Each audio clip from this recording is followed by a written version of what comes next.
Hello everyone, welcome to the stream. I hope you're well. Hi Layla, hi RG Ducats. Welcome. That a fish emoji.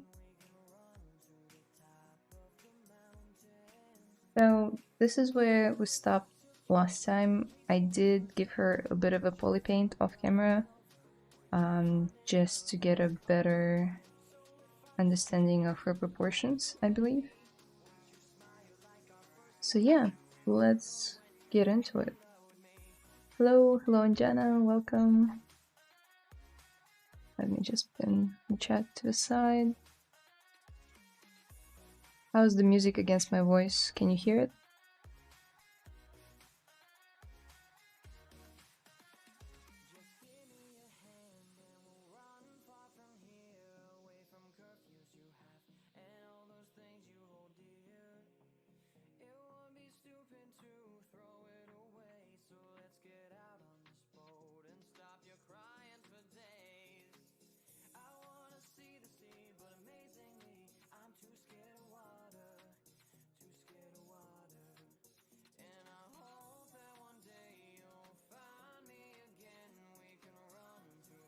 Hey Dikikashi.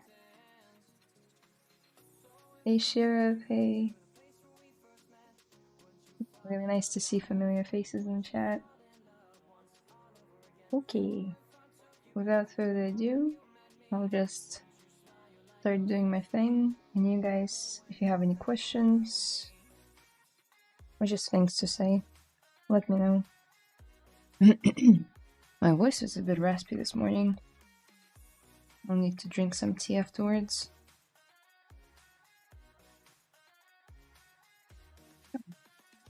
Let's turn off all the poly paints just to see how much progress we've made and what needs to be done. Just a lot of things.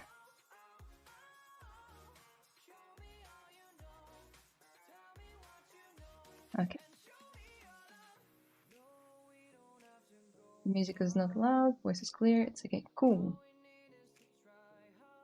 Good, that's good. Let me find some good reference of her knees on my reference board. Okay.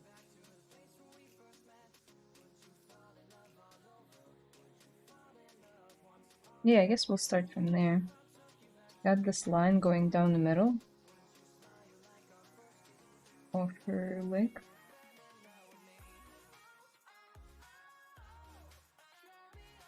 Almost looks like an extra piece of like piping. I'm not very knowledgeable in all the terms for sewing and garment making. Let's assume that's what it is. So let's mask an edge loop complete with the Z modeler. We could go in with something like damp standard and try and get our line to be perfect, like this, but it's rarely a good idea. If you have a nice edge going down already, don't make your life any harder than it needs to be.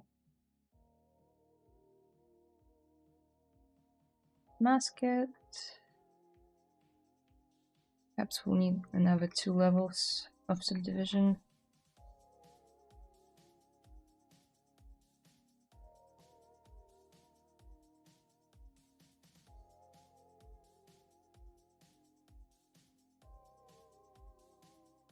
Now this would be an option A to actually, you know, inflate it. Another option would be to add extra geometry on top, which I think is the option I'm gonna go with. So Ctrl-Shift-D to duplicate the legs, or they say leggings. You can go to the lowest one, hover over an edge in the middle, hold down Shift in Z modeler, and then go crease, edge loop complete.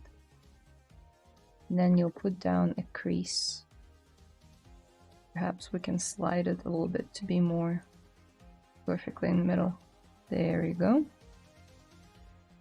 Now just go stroke, curve functions, and creased edges. That's good. Now we're just gonna select something like curve tube and disable the symmetry.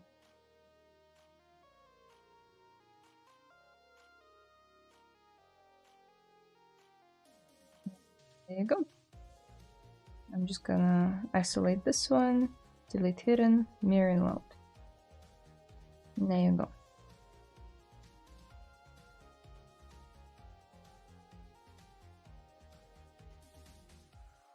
How are you guys going now?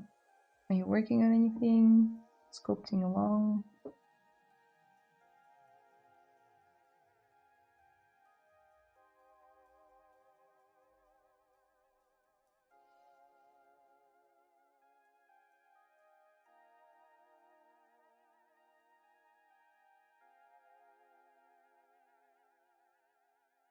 I see you have the Princess Lead costume going on. Yeah, sort of. I mean, it's Halloween coming up. Yeah, it's one of my favorite dresses that I wear, and since it's summer coming up here in Australia, it's really, really hot. So I refuse to wear pants, just dresses.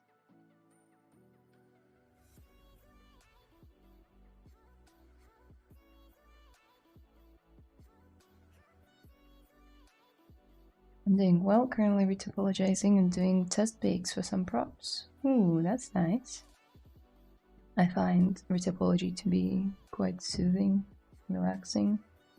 I used to hate it, but once I figured it out, it's just like a big puzzle that you need to solve. Just can't sleep. Fair enough.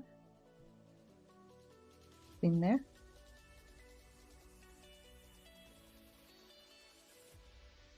Yes.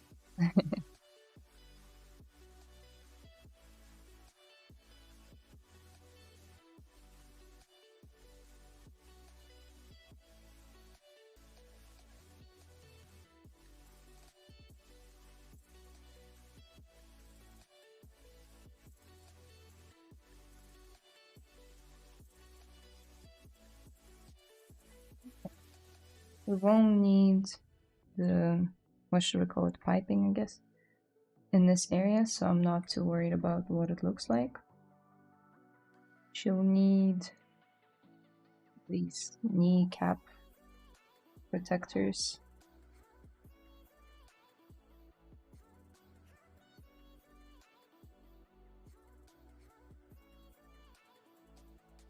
Okay. I'm gonna be a bit tricky, but we'll figure it out. So go back to this mesh. And let's start by duplicating it again. Ctrl-Shift-D on your keyboard will duplicate it. Maybe delete a couple of levels. Check the music, it seems pretty loud.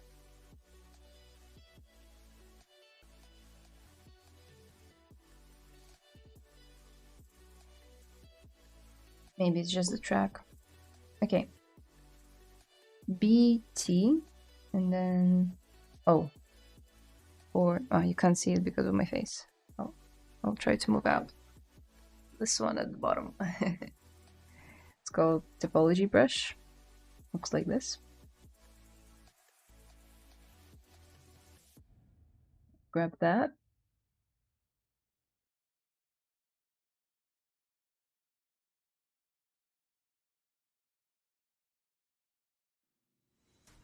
Okay. Try and make something nice. Goes like this in a diamond shape. Now let's drop down a horizontal line.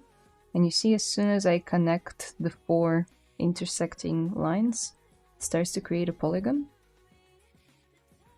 So if I drop it down somewhere here, see, another polygon, which is what we want. It's basically every topology tool inside ZBrush that I don't see getting used to a lot. Let's drop it down here and here for good measure, and maybe one down the middle. Will it work? Yes, awesome. So it would be nice if we could drop down one more, but I think I won't be able to. So let's just confirm it. And also, before we do that, set your brush size to 1 and then click on it. That way, ZBrush will create a one-sided mesh as opposed to the mesh with thickness, because the size of the brush would drive how thick the extrusion is, and we need a thin one. So do that. Now we deleted hidden.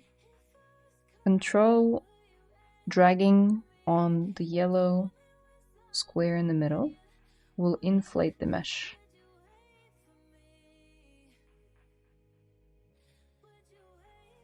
What we want. And now let's insert a couple more loops here. Hello, hello Andy. Hello Hussein. Sorry, I butcher your name every time. Hi Layla, how are you? I'm pretty good.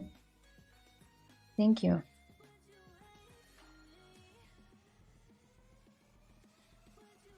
Let's drag it out. Turn off this one. Also, save, because I get a lot of crashes when I try to reproject stuff. Not a lot, but every now and again ZBrush will be like, ugh! You know. So we want to project this on top of this, but if we leave this piping thing here, it will try to project it on top of that as well, which is not exactly what we want. We just disable it, go to project, and project geometry. Awesome, awesome. Cool. Now all I gotta do, move it slightly, inflate it slightly.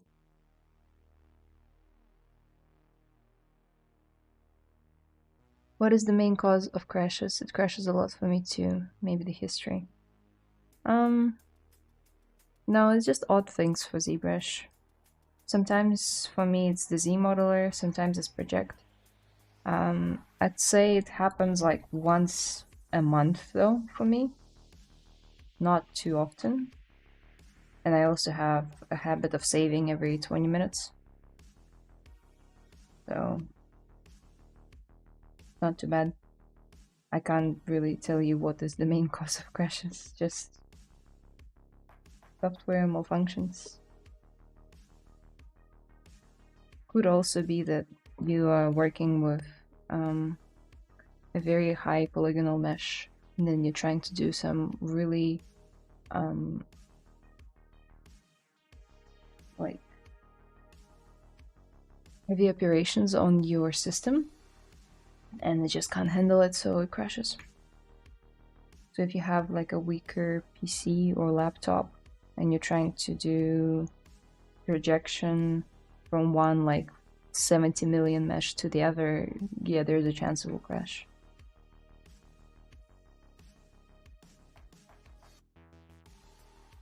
I just made it a habit to always save before doing reprojects.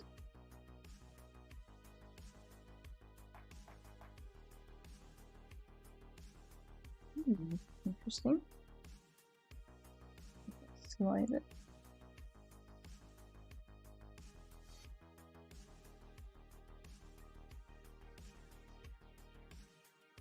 ZBrush doesn't crash a lot for me. There you go. Crash plus exit, the problem in RAM. Yeah, that's what I meant. I'm not sure if it's your virtual memory or... yeah. Again, not a tech person. But I would say probably a video card. Probably. ZBrush needs a good video card to operate smoothly.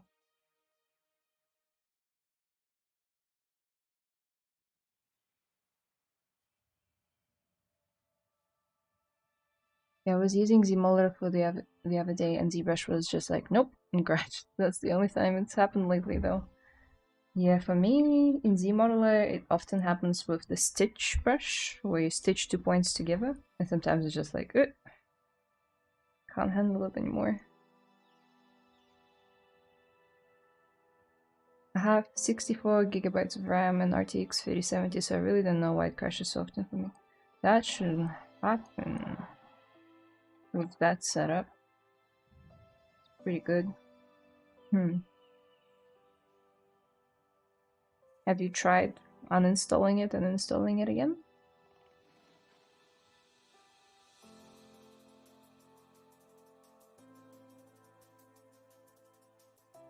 I know it's annoying, but sometimes it helps.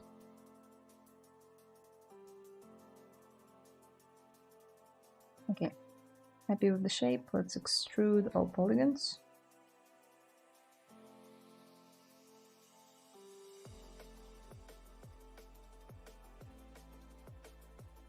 Hitting D on the keyboard will activate dynamic subdivision, so I'm not actually adding anything, just making it look smooth.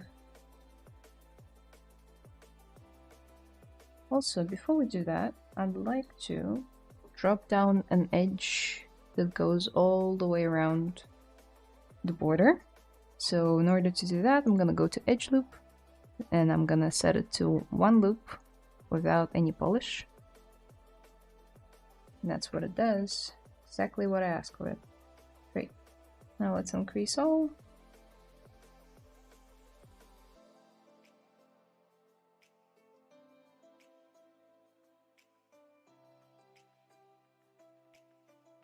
Extrude all polygons. Pretty happy with the shape. I'll have ZBrush crashes, no warning or see you later, just pieces out. Irish goodbye. Is that a saying? I didn't know. I will probably install it again, thanks. Yeah. Try that. For me, it's the clip curve. Yeah, that one also is prone to cause crashes. Any of these brushes, really. Like knife, curve, or clip, or trim. I also save before using them. I think all that I've named so far are the operations in ZBrush that are very tolling on your system. Except for the stitch. That one I don't know.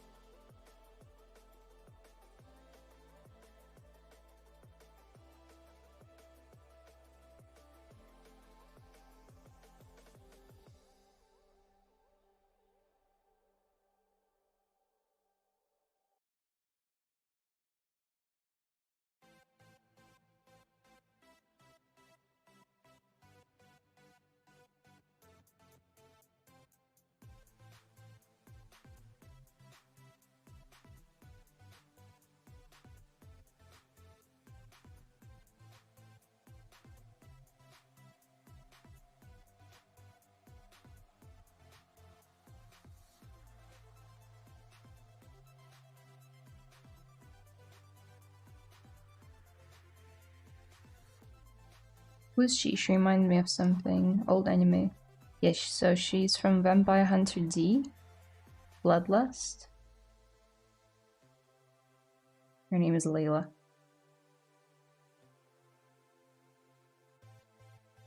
Thought it would be fun to make a character with the same name. I rarely get those. Not a very common name.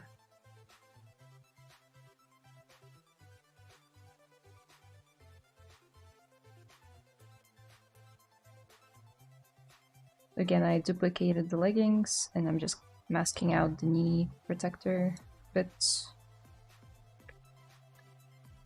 Something like that. Delete lower. Now Control W Control W will mask, no, sorry, it will polygroup the area that you have masked. Like so. Now if you Control Shift click on it, you'll isolate it. Now just delete hidden. Most of the options that I have on this menu, you would find them either in Modify Topology or Deformation tabs.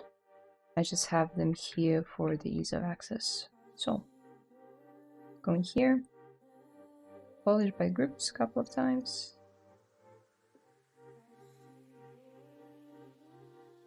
The remesher.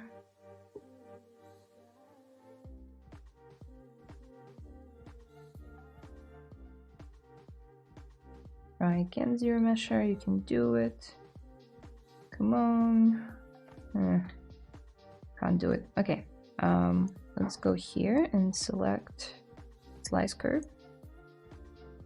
We're gonna slice the mesh horizontally to sort of define areas that we want to keep.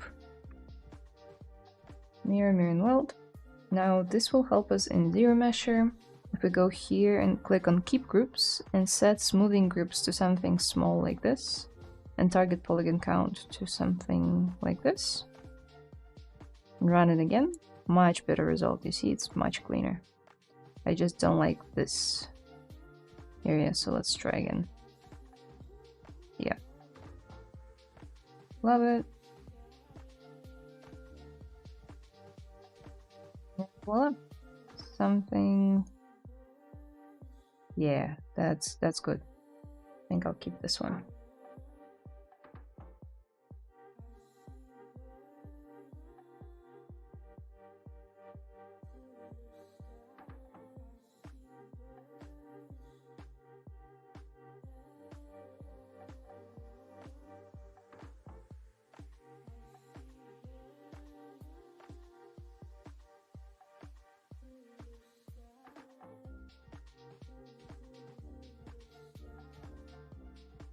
Alrighty.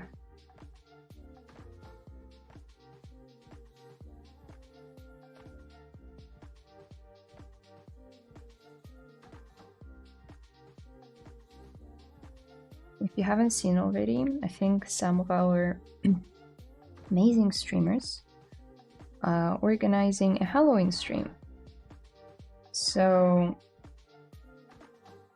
if it so happens that you don't have any plans for Halloween, and you feel like sculpting something spooky, you can tune in for a special Halloween stream with, I believe, Heather and Ian will be there, and a couple more. I wish I could join, but given the nature of where those streamers are and where I live, that would be 3 AM for me. So unfortunately I won't be able to join, but you should definitely check it out. It would be on the 31st of October. And I believe an announcement of the stream has already been done on the YouTube channel. So you can kind of like pre-save it or make YouTube remind you of the stream.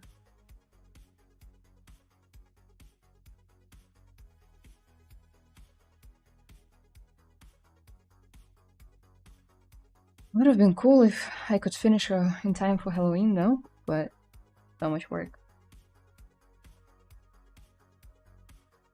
Does having horizontal poly groups help zero mesher? I usually use zero mesher guide brush, but that can take a while to do. Yeah, I use zero mesher guide as well, but this drives zero mesher the same way that the zero mesher guides do, and this is much easier to drop down. See? Very clean. Zero mesher did its best at like aligning the polygons the way that I wanted it to. Cool. Now I just want to smooth it out without sacrificing the borders though, so I'm gonna go to here, mask by feature border. Now I'm going to go to deformation and just polish it a couple of times. Right.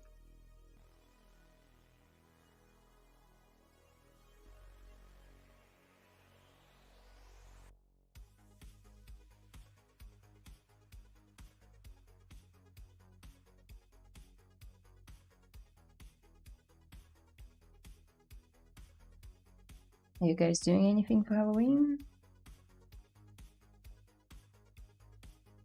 Did you watch the anime? Yes, for sure. It's really good. Consider it a classic. And it's perfect for the spooky season, so I would recommend it. Sounds cool. The stream? Yeah, you should definitely watch it. I will. Oh, thanks. Yeah, it's a great little hack to remember. Now, why did I split it into 4 parts? Well, what a marvelous question that is. Because she kind of has 4 parts on the knees as well. Kind of look like bugs.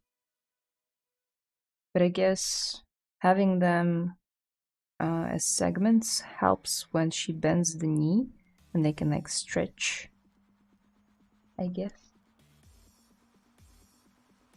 That was the intention behind the design. Although in some images it's 3 of them, and in some images it's 4 of them. I'm confused. Let's make it 3 then.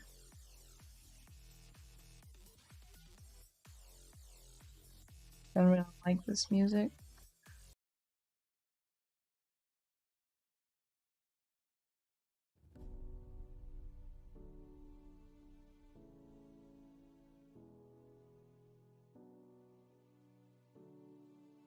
I like my streams to be more chill.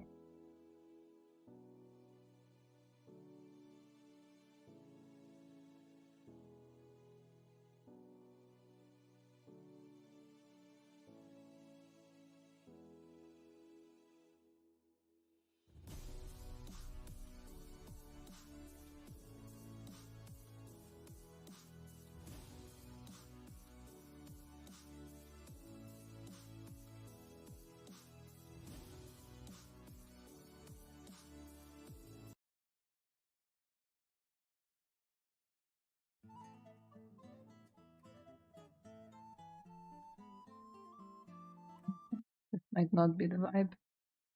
I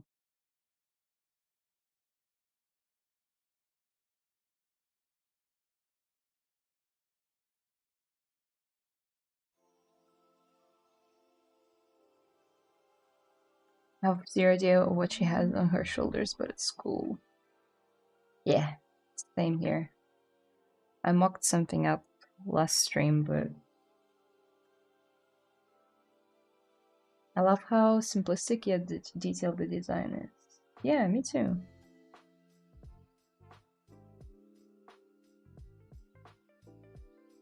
Okay, let's just say that this is one piece. This is the other.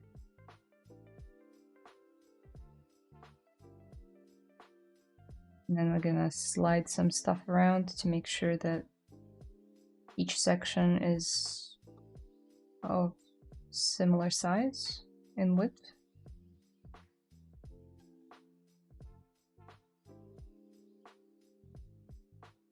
Let's drop down one more edge here.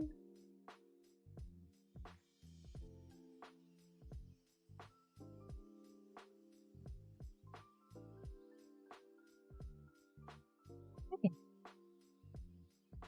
3 sections. Great. Now, what am I gonna do about them?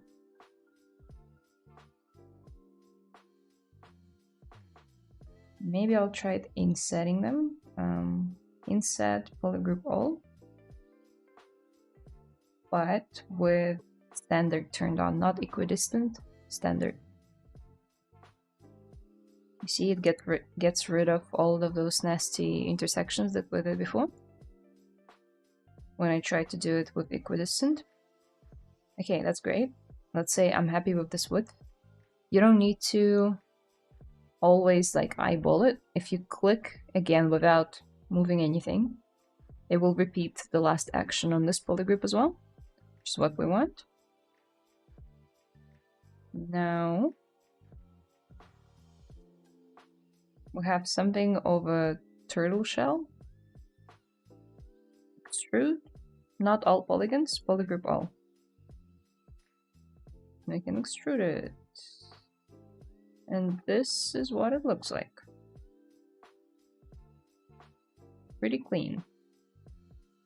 But we can make it cleaner. We just nudge this down a bit, this up a bit. Extrude. Yeah, I like it.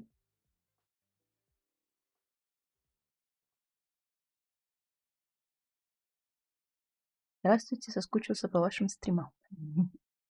Здравствуйте. You do painting too?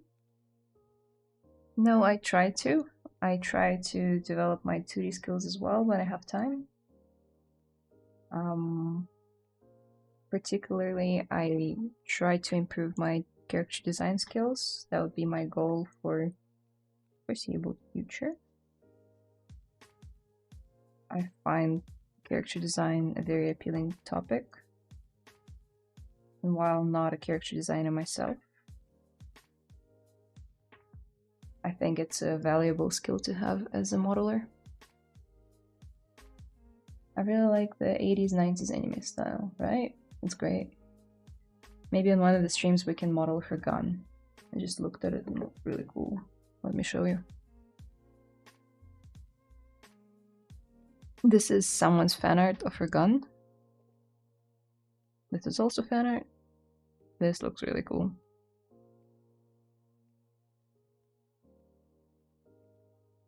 And it would be a cool challenge to do it all in ZBrush, because a lot of people still have this stigma that ZBrush is not for hard surface modeling, and it is.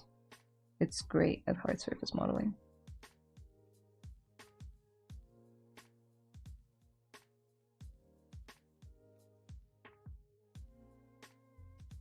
Did you finish a vampire sculpt? No, I'm guilty. It went straight to the graveyard of unfinished sculpts, unfortunately. I have an idea though, to revive all of my graveyard sculpts. I have so many of them, maybe like over 20 of sculpts I've never finished. And it would be cool to just go through them all, see how much I've grown since the time I last sculpted them. The latest speed sculpt that I did, let me show you. Pretty happy with it. It was for Oля Anufrieva's challenge. If you don't know who Ola is, she's this amazing character artist.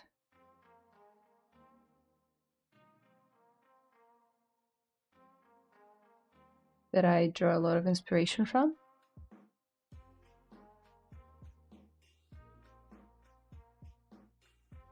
And she did a 3-hour speed sculpt challenge on her channel.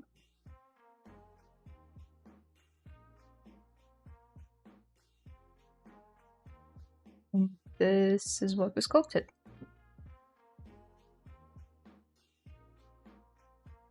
It was super fun, 3-hour challenge. I think I should just post it on Instagram and let it go without having to, like you do, you know, do more polishing and stuff. Because that's where I get stuck, is I try to polish it more and more, and I never post it. Same happened with the Vampire Hunter, or sorry, Vampire, and many other sculpts as well. I get stuck in this perfectionist loop.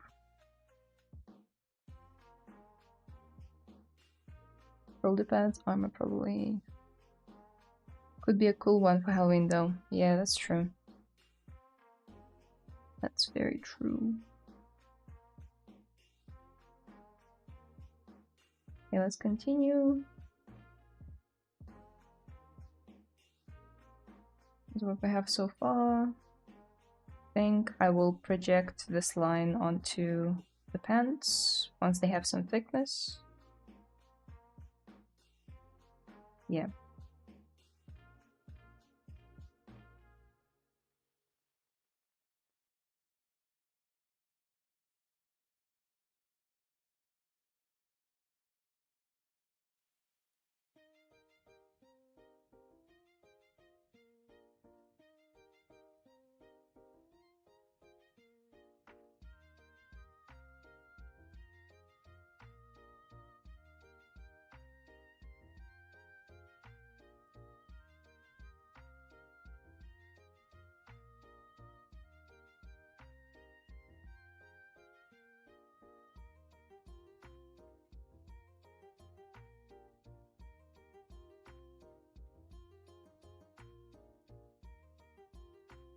Interesting. Let's extrude mesh border. Nope, not like that. Some interesting geometry going on here. Well, it's a problem for future me.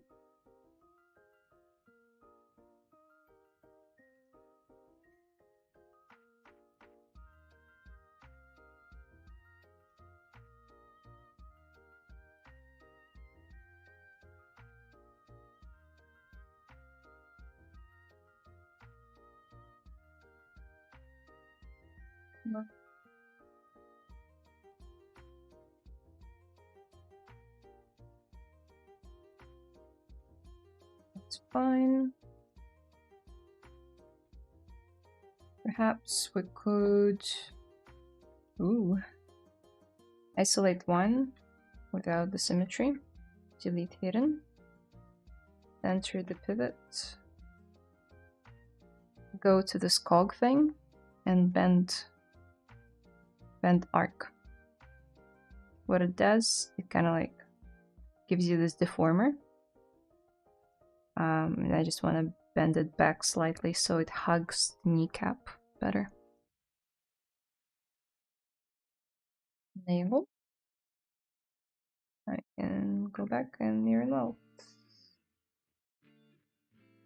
Interesting.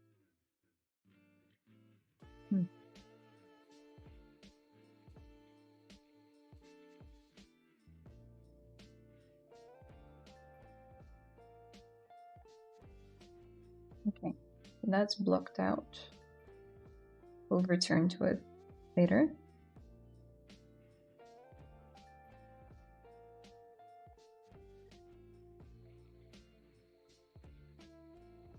Let's take a look at her top bit. Got a lot of these lines that are sort of... The black fabric is poking out from underneath. So we either give it actual holes and then poke out the fabric, or we could just fake that the fabric is poking through by laying it down on top. I'll show you what I mean. It's probably hard to see as well. Here's what I'm talking about.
Go down a couple of levels.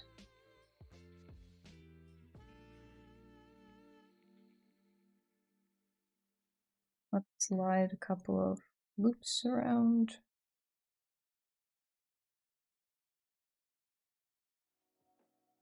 Make them more even.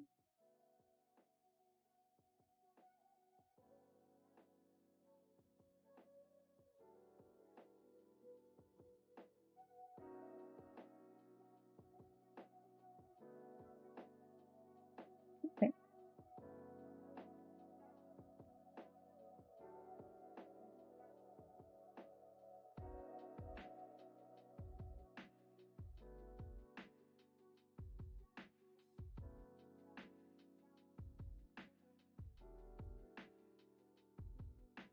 One, two, that's 3 of them.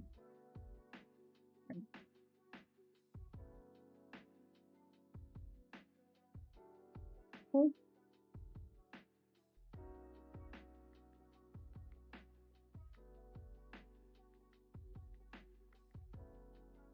We'll do that. Want to isolate it and drop down an edge loop. Interesting.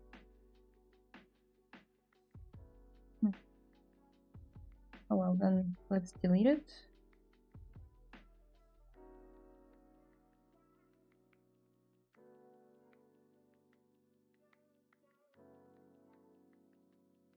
Oh, I know what we could do.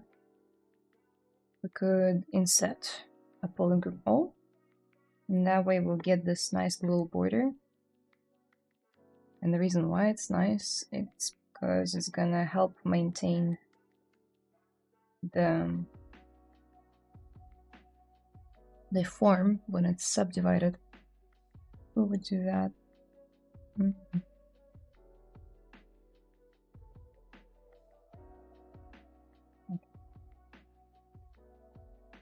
That's good.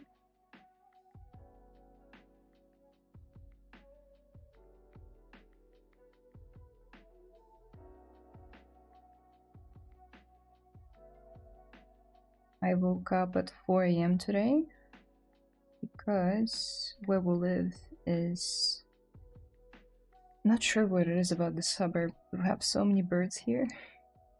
And they start singing at about 4:30 in the morning.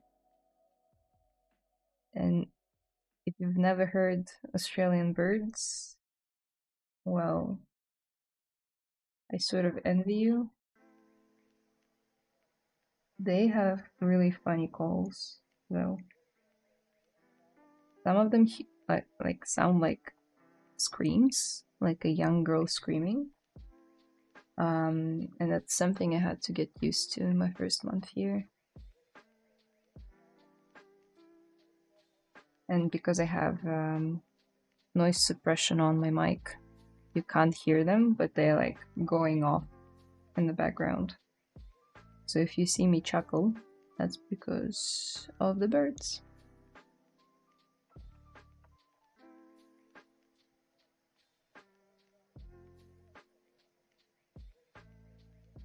There go some holes.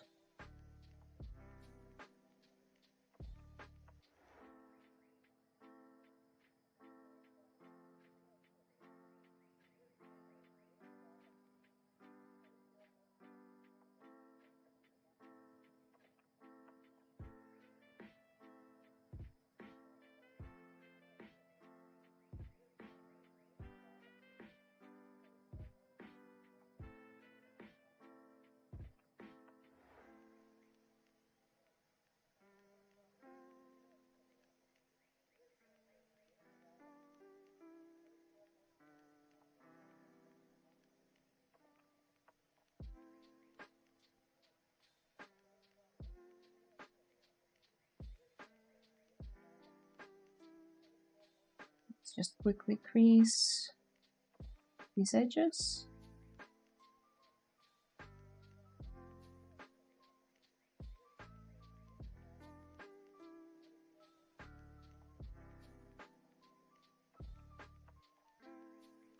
And then going back to the topic of birds, there's this one called kookaburra, and it's the sweetest bird.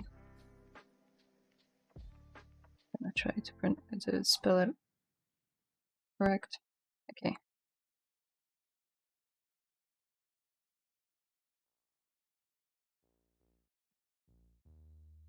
Fun. It looks so derpy. It's got such a big head that makes me want to sculpt it so much. Looks like a Pixar bird. I swear. And I see it outside my window every day, even when I work from the office here. It's so funny. It's pretty big too. If I find an image next to the human, you'll see.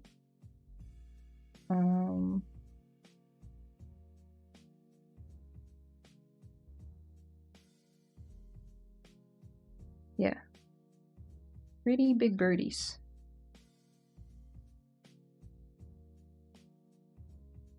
Pretty big. And I see them outside of my window, and they have the funniest laugh. Call, I mean. It's like an uncontrollable laugh mixed with like a monkey. If you're confused, just Google kookaburra call and you'll see what I mean.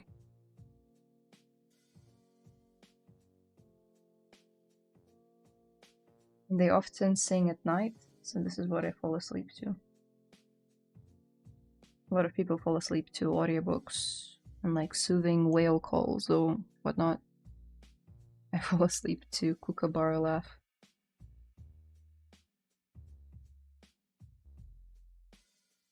Maybe the birds are just trying to make you feel welcome. Maybe they are. Looks like a Pokemon. Yeah, doesn't it? It does.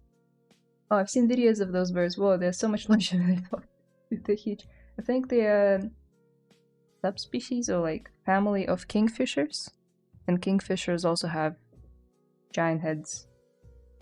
But their heads are just comically large.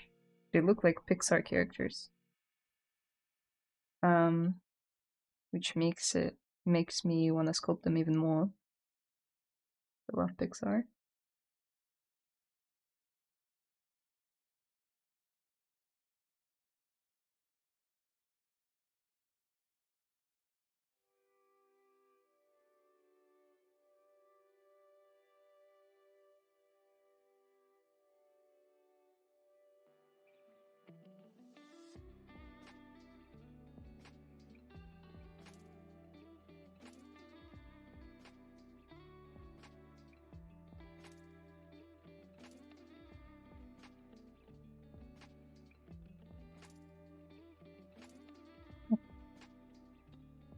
Inset, polygon, and here.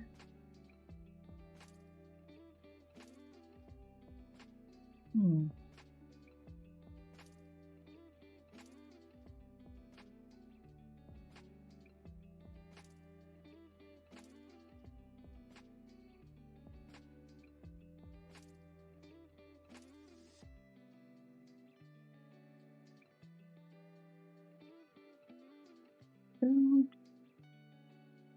It's a bit too much.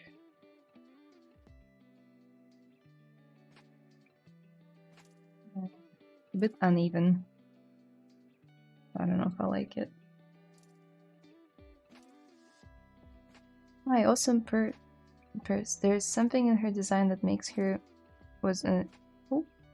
making her was an interesting challenge. Thanks, Ola. Do you mean this one or do you mean this speed sculpt? Yeah, it was a really good challenge. In 3 hours too. My god, I was sweating.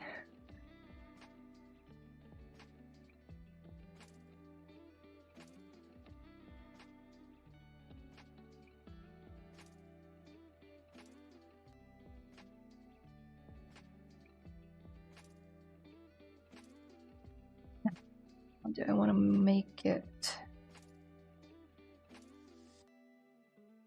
Ooh. Let's slide these back. Crease, edge loop complete, stroke, creased edges. Ooh, not quite. I just want these, but it's okay. Now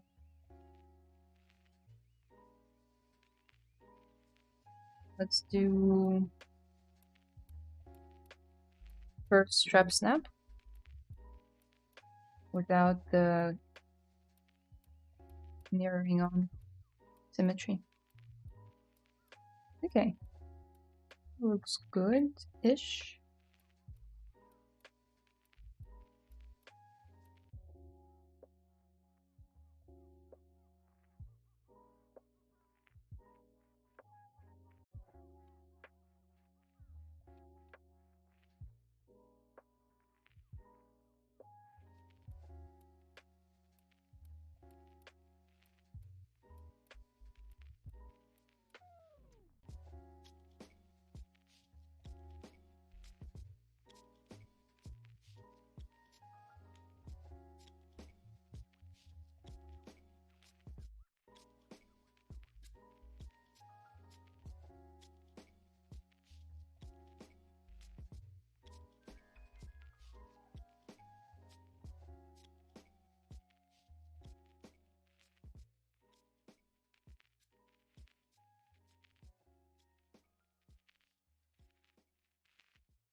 Yeah.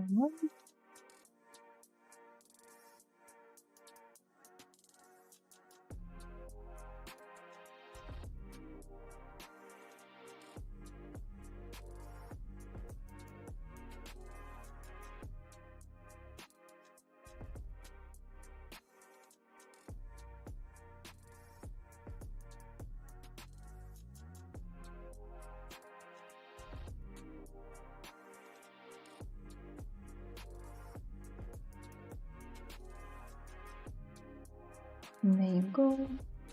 Got kind of like this zipper thing, although I don't think. I was looking at the wrong design. So she definitely has a zipper here. We'll have to add it. Oh well.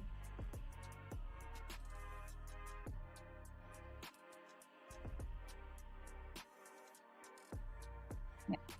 So metal. Have a zipper here. Let's turn it off for now.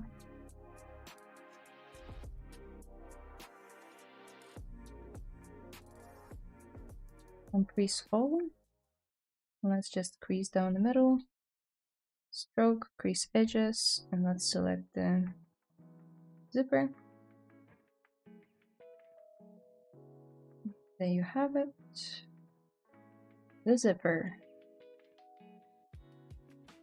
Perhaps a bit long though.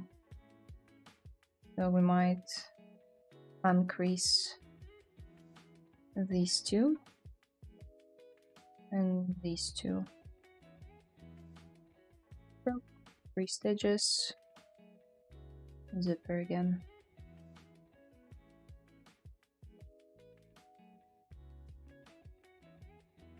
Okay. Maybe even shorter then. Crease these two and this one. Stroke, creased. Just gotta try a couple of times. Yeah, that's much better size. I can drag it down slightly.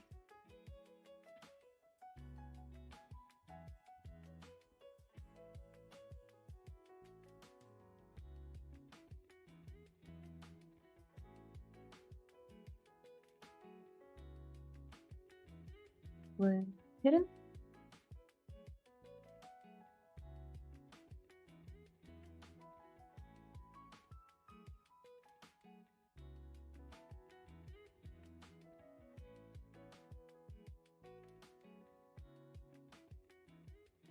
Go.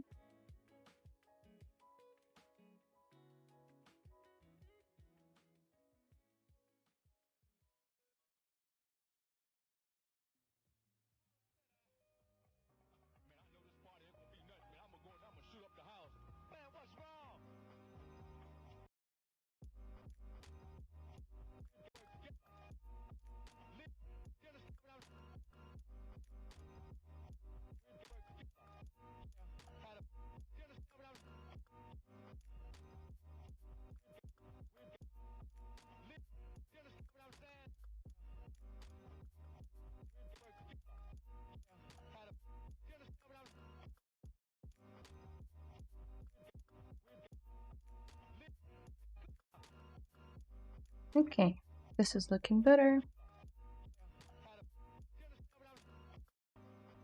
You guys are quiet.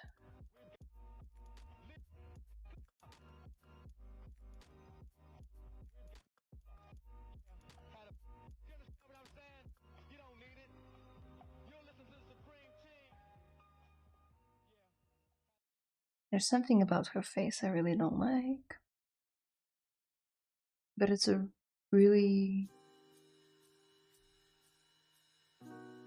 interesting design to interpret.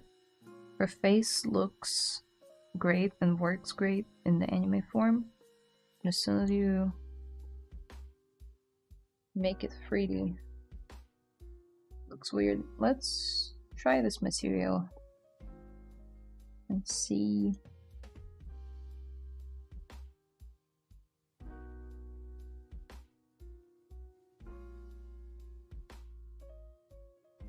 Hard for you to see what I'm doing. Let me turn off the chat for now. So I'm just adjusting the diffuse curve.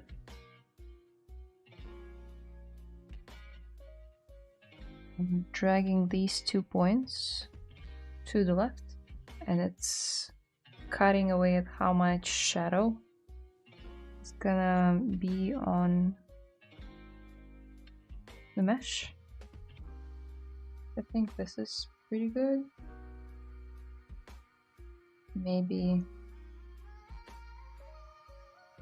I overdid it slightly.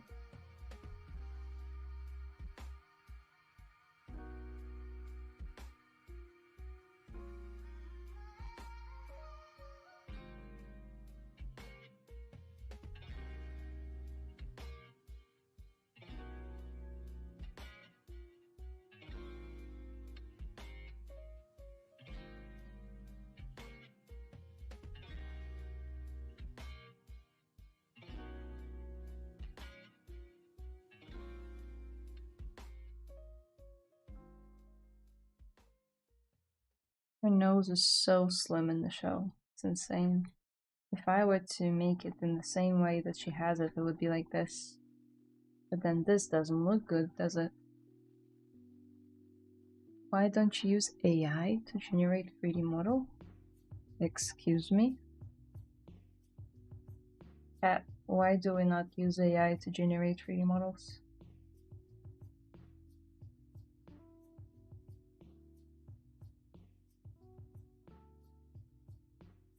Can they tell me? Because I have at least a million reasons why not to.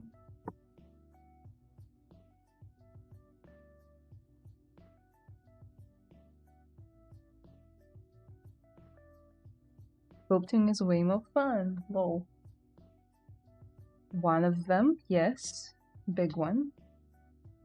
Also, immoral, another one. Because those AI models, and by models I don't mean 3D models, I mean the algorithms that the AI uses, are trained on the artworks of other people that didn't give any consent. So you're technically stealing. Third, I've seen those 3D models from AI. They look like garbage. There's no better way to put it. They look good to an untrained eye, but if you were to make a game with those models, first of all, they won't rig well. Second of all, the design choices are terrible. So I will pick a concept artist and a 3D artist all the time over AI models, AI artists, even though I wouldn't call them artists at all. Sorry.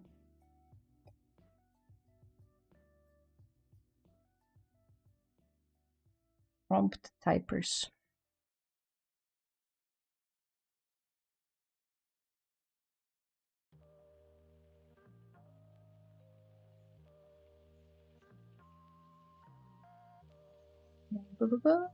The list goes on. When I read the artwork of Frozen, they had similar problem of translating Anna's 2D art into 3D. It wasn't working that well for them, so they had to make changes in the 3D model. Yeah. kind of run into it a lot.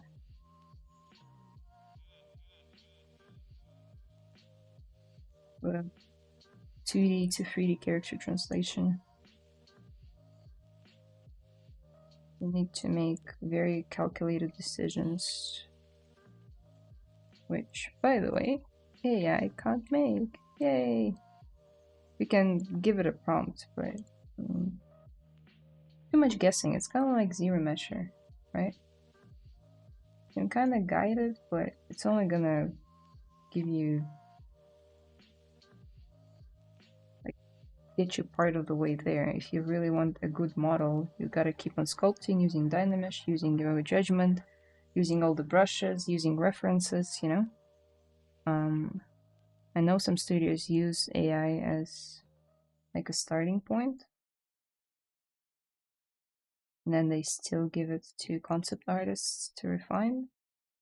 And if that's their policy, well, works for them, I guess.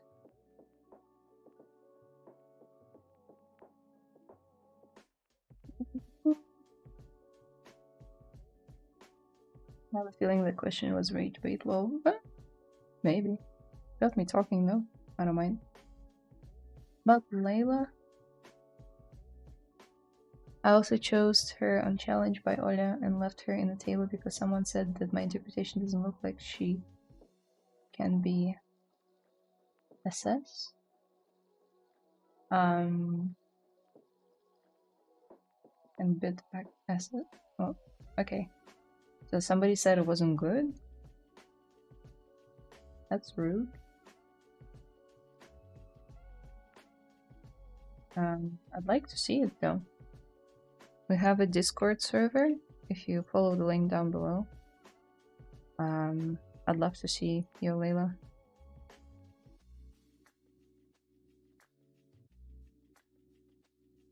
It is a difficult character to interpret though, for sure. I'm having a hard time.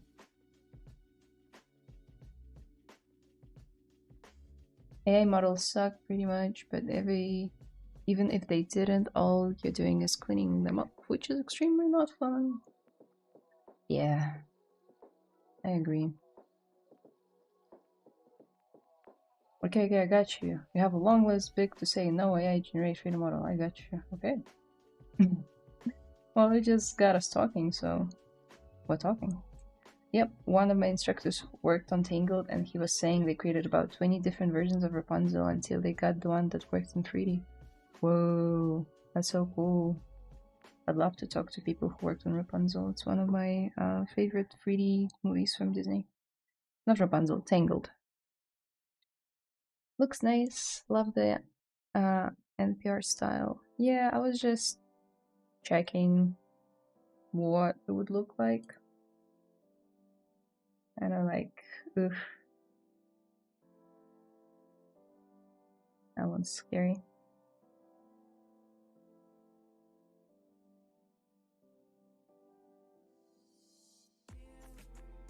Something about her face I really don't like.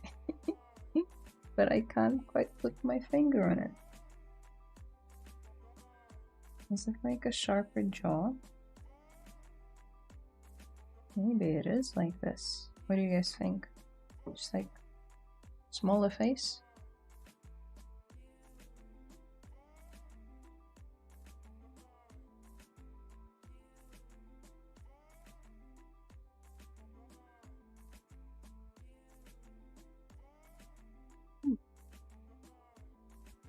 Okay, let's keep going. One moment.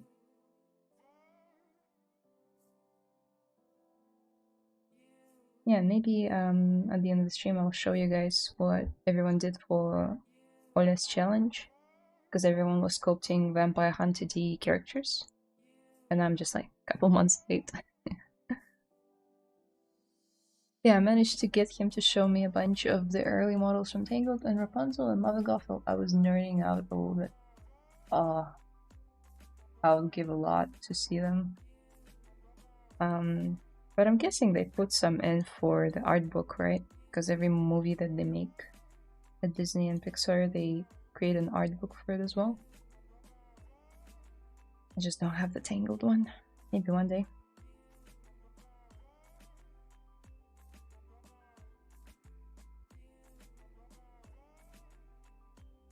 You see me jumping around the model? I'm sorry. I get distracted like that.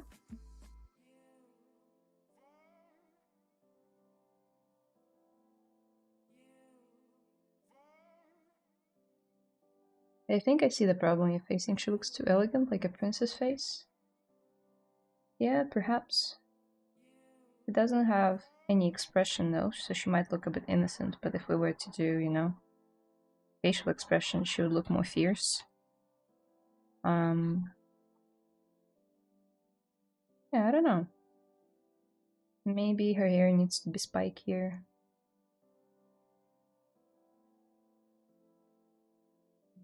Her lip is more square at the bottom.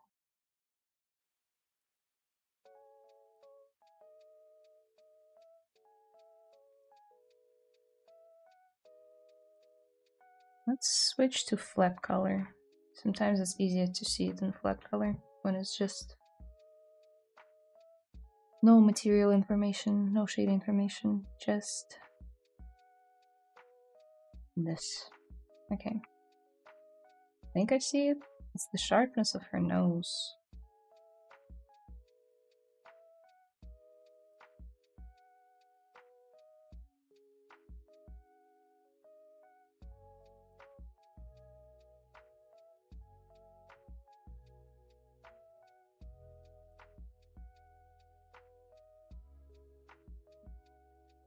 Very pointy.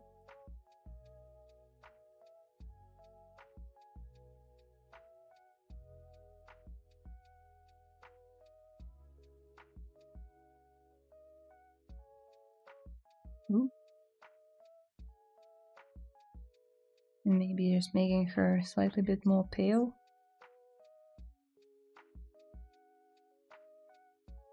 Looks very pale in the show. Maybe this would help.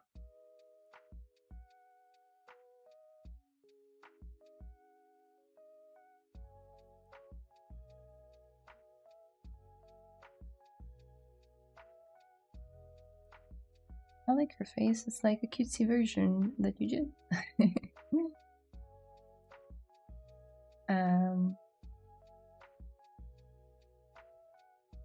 Who's that spread works? Okay. I have the Tangled art book, ebook, haven't read it yet. I love to have them physical on my shelf.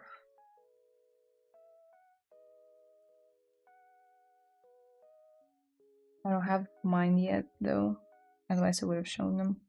They're still back in New Zealand. They'll be shipped here eventually.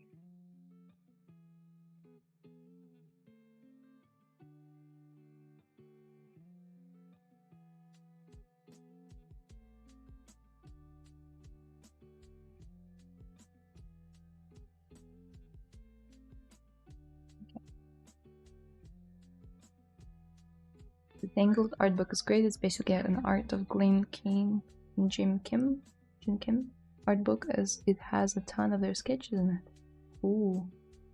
Do you know their one AI company who raised a big funding which going to build full autonomous AI power like Netflix movie platform, who's generate very high quality movie, and each movie will be different from each other based on user, where you use model, use move as hero character. I think I got it. I don't want to be a part of it or whatever they're planning. This sounds so bad. Sounds so dystopian that I want to have nothing to do with it. I think I've heard about it before, but it just sounds like a really bad idea to me. Not a bad idea. I think some people will use it, but it will just speak of their tastes, really. I will always choose, you know, real movies because that's what I grew up watching. Stuff done by hand, by real actors, by real, you know, film directors. I just don't know who that AI thing is for. There's gonna be zero emotion in there. Because, you know, artificial. It's in the name.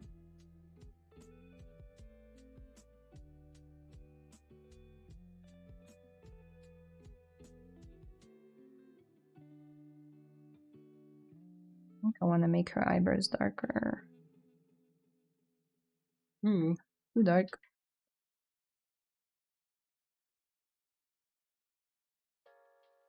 Okay, let's keep going with her outfit. Take a look.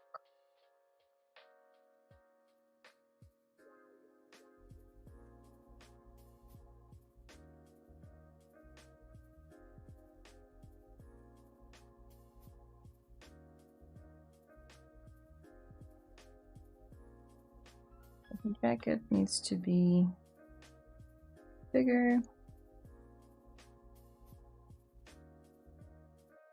Like so.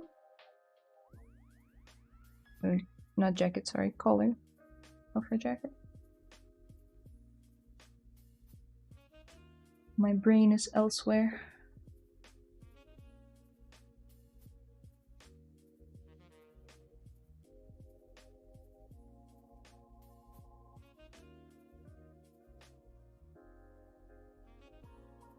Alright, I'm gonna check my Discord. One sec.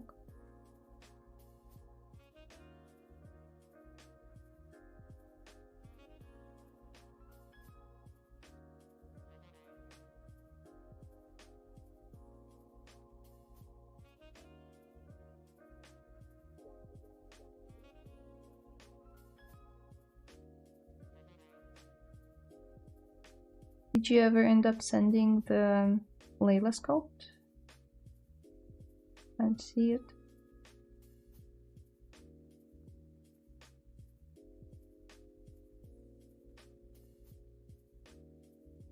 But while we're here, I'll show off our amazing community. People post stuff here, ask for feedback. When I have time, I give it. I gave one the other week for some anatomy. And yeah, just cool place to be. People post whips here all the time. Oh, I see Layla. Oh my god, they modeled her freaking motorcycle too. You know? She looks very much like, I love how you blended arcane style. It's really cool. She looks angry like she does in the movie, which is a thing. Really cool. Love the bike too. How much time did you spend on it? So much work.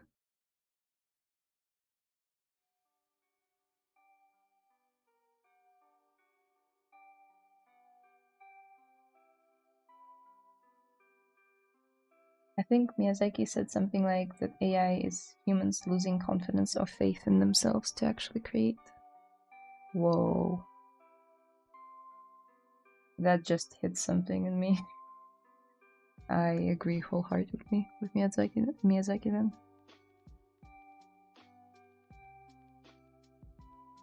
So whatever movie you're going to watch is that move you will be a princess of beautiful actresses. I would like to watch that movie where you will be actresses. I'm not an actress, nor have I ever wanted to be. Nor do I watch princess movies, or I'm not sure if that's what you implied. But yeah, don't want to have anything to do with it. I'll stick to my Miyazaki, Ghibli studio films. I'll stick to my Wes Anderson movies. I'll stick to my Laika studio movies. A24 movies, you know.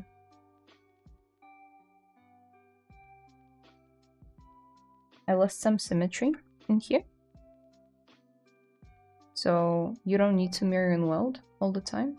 What you could do is just mask the area of which you want to flip on the other side without having to mirror and weld. It's just gonna look for symmetry and kind of like symmetrize your mesh instead of cutting it and merging them. So just mask the half and go to deformation and smart for symmetry, and we'll do it for you. It's kind of hard to see, but it did it.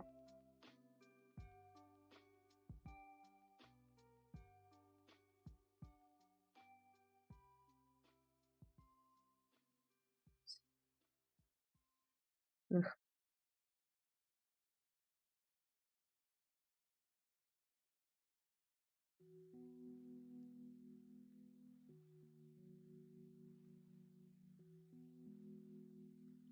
Something happened then. Oh.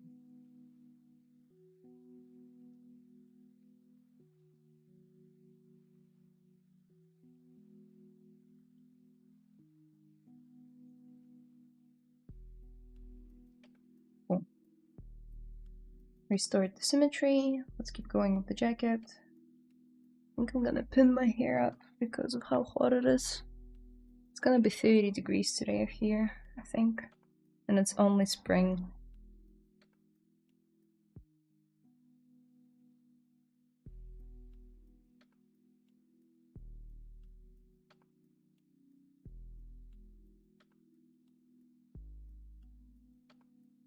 This will do.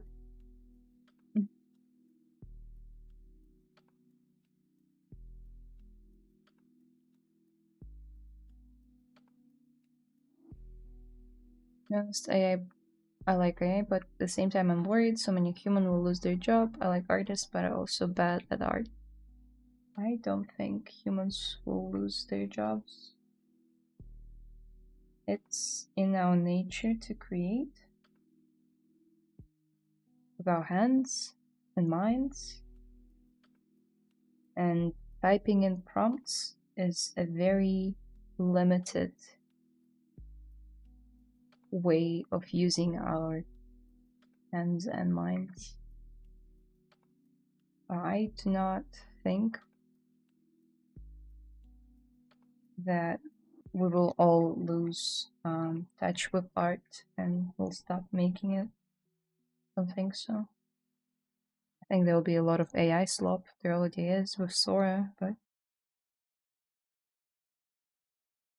still your choice to watch it. Oh well, they are getting pretty convincing. My dad sent me a video the other day, like a cutesy one. It was an old man sitting on the porch, and then there were 3 cats by his side, and like a bear comes onto the porch and takes a swing at the grandpa, and then 3 cats jump in and protect him. It was like this really sweet video, but straight away, and it was like shot from this security camera in his house, and straight away I was like, okay, AI. I could tell, my dad couldn't, and to be honest, pretty convincing, but none of it ever happened. No bear, cat, or grandpa was ever involved in such scenario. So it's all fake.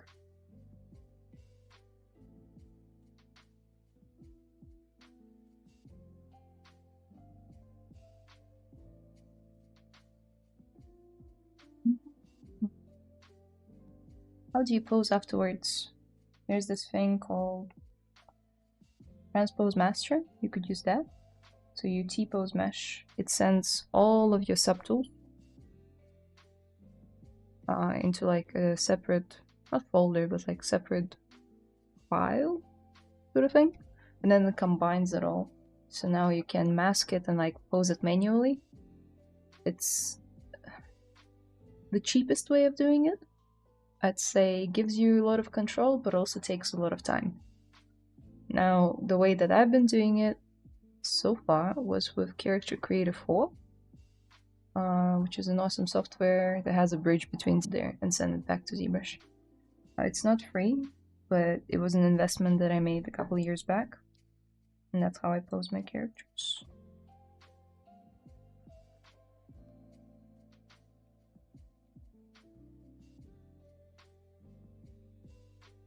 Oh man, there's so many cool tools in ZBrush. I feel like I barely scratched the surface.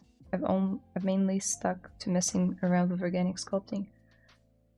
I think it's great that you're using ZBrush in the first place and you love organic sculpting, but it breaks my heart every time people say that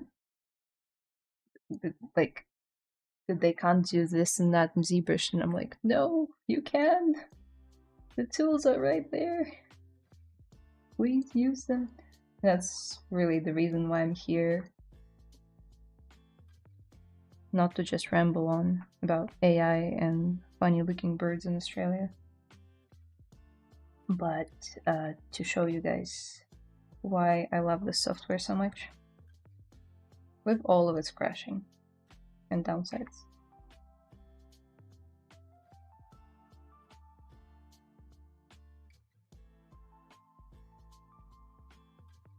Artists never will lose their job for sure. AI creators also use AI to create prompts, so it is no changeable.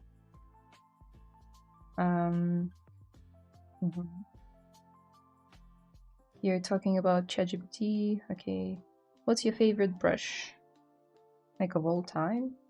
Just one? Okay, it has to be curved pinch. I love it. Really satisfying to use.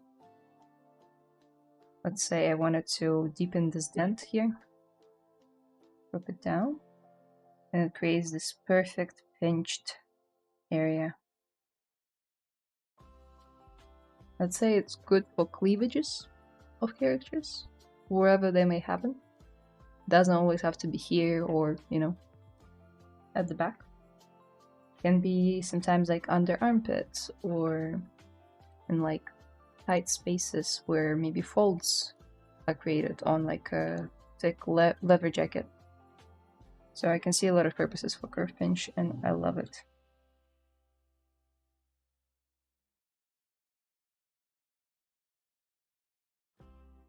And you can use it inverted as well, which I think would be cool for a hard surface.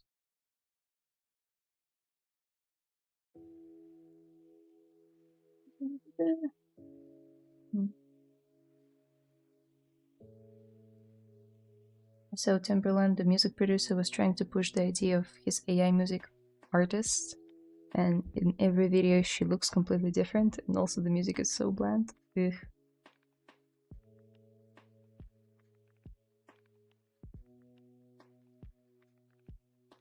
The video had some dislikes and likes. Yeah, I wonder why. Yuki Demers said if AI was asked to make a Spider-Man movie before Spider-Verse, it'd do Spider-Man with Disney style. Yeah, I guess. Yeah, because there was no Spider-Man style before Spider-Man existed, right? I'm definitely looking forward to the new retopology tools coming. I do wonder if it will be similar to Quadro and Maya. From the looks of it on Instagram Reels, it does remind me of Quad 2 and Maya, and I can't wait to test it out myself. The ZBrush you use is different from ours. Your ZBrush is a combination of Maya, Blender, and ZBrush, all the features they don't have. How is it different from yours? Or are you using like a free minimal version? Or do you mean the UI looks different? Because I can set it to standard UI and I'll still be able to do all the things that I did in the stream. I just use a custom UI. Okay. Keep going with the jacket.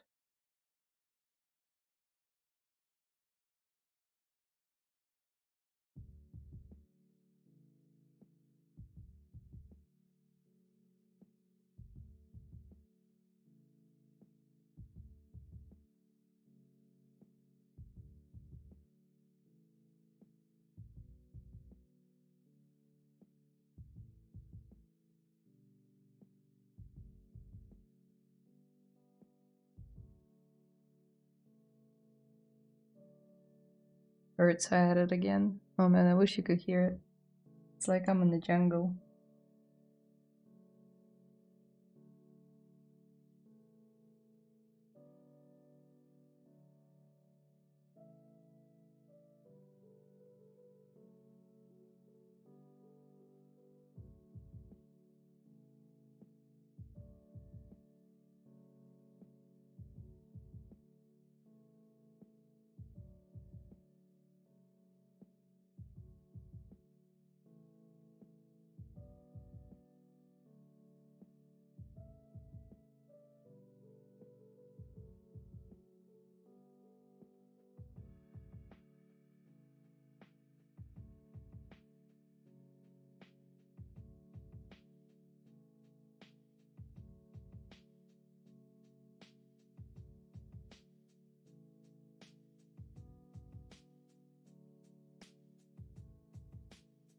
No, it means you know it very well. Ah, okay.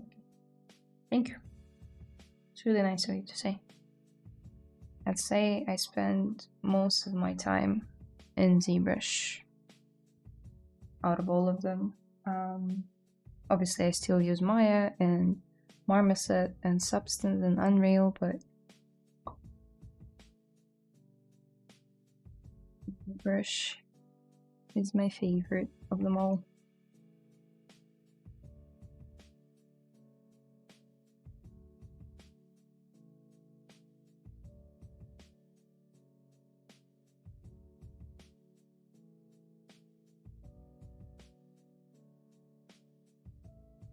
Bring it forward.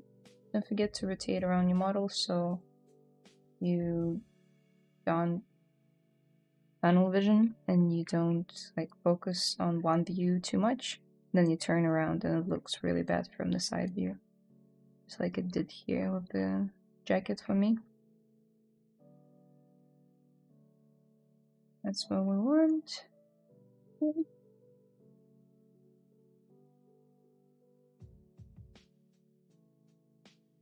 Which is your favorite particle simulation generate VFX software? I also ZBrush, but if you don't want to create some particle effects, not VFX, how would you do that? Which software? Well, the king of visual effects is Houdini. That's where all the big like blockbusters are made.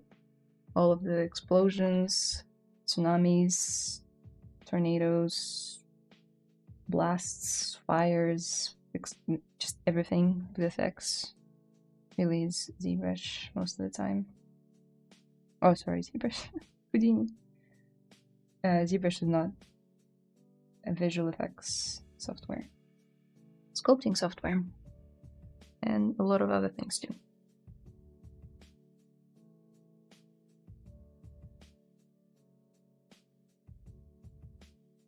Thanks, maybe I'll finally make nice rig and bring her back to life, but actually she needs more muscles and another texture.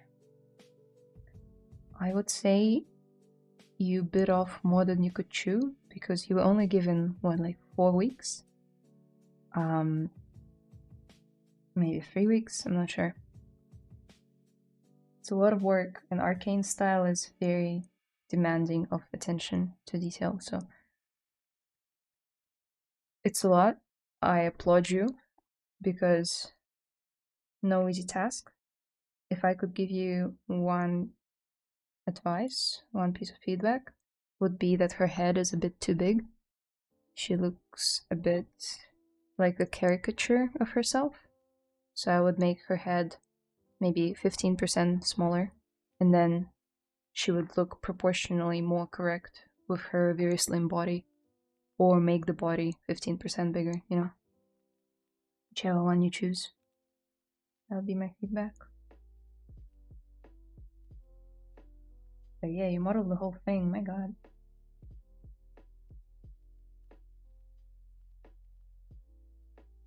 With ZBrush, can you create particle effects? I just said no. How did you learn anatomy? By sculpting a lot. And observing anatomy references. So references that I show you on my screen when I drag down my PureRef, I make sure that I don't accidentally flash any anatomy reference, that is in there because there is some anatomy reference in there. I just try not to show it because I don't want the stream to get banned for anatomy reference.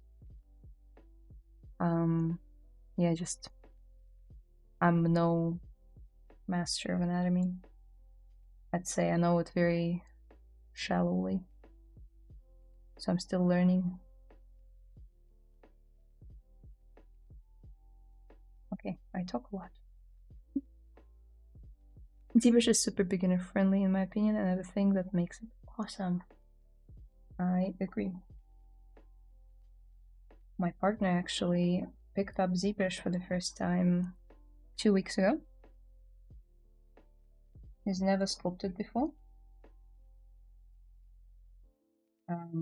First 10 minutes he was in agony, but I told him that it will get better, and it did, and now he loves it.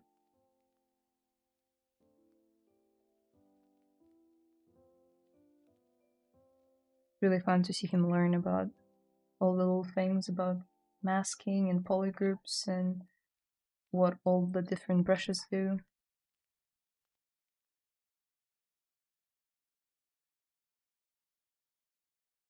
Okay. Move on.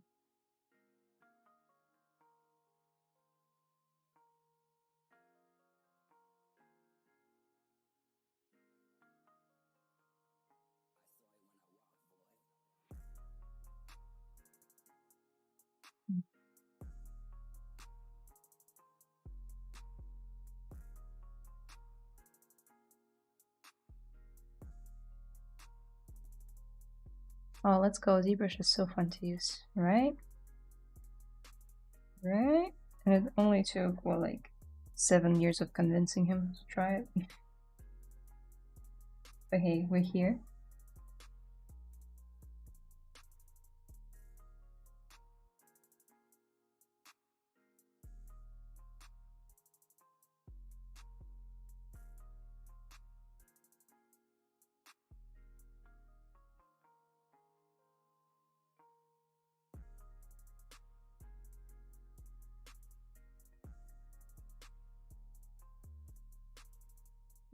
But her sleeves are so hard to understand. How did you do it? Yeah, okay. They did separate them.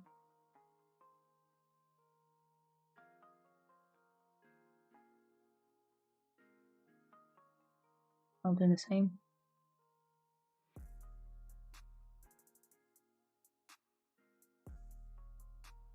So I want to mask this and bring it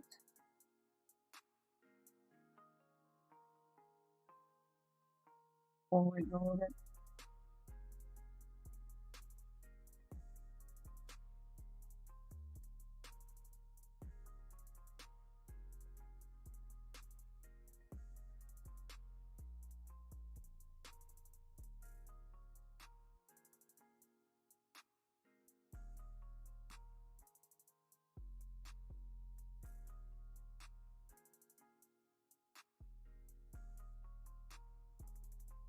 Plus Maxon has made it easier to learn ZBrush technically.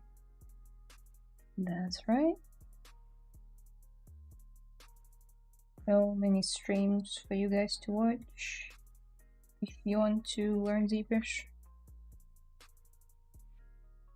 And now it's out on iPad as well, so it's even more accessible in my opinion.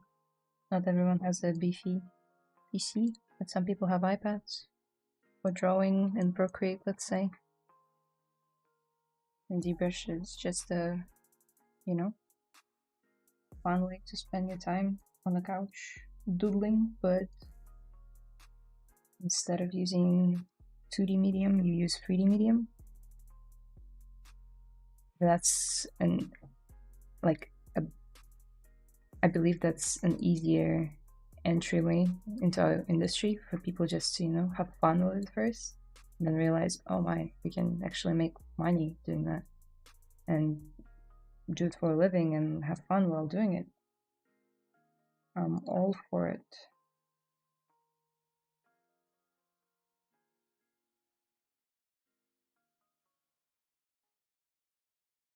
Plus ZBrush is the industry standard, so really good to know it.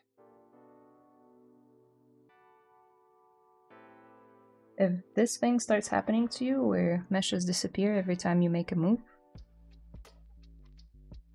go to solo and disable this dynamic text until it's grayed out, and we'll stop doing it. Okay, I just need to commit to this freaking jacket because no matter how much I tweak it, I don't like it. Maybe we need to turn on thickness.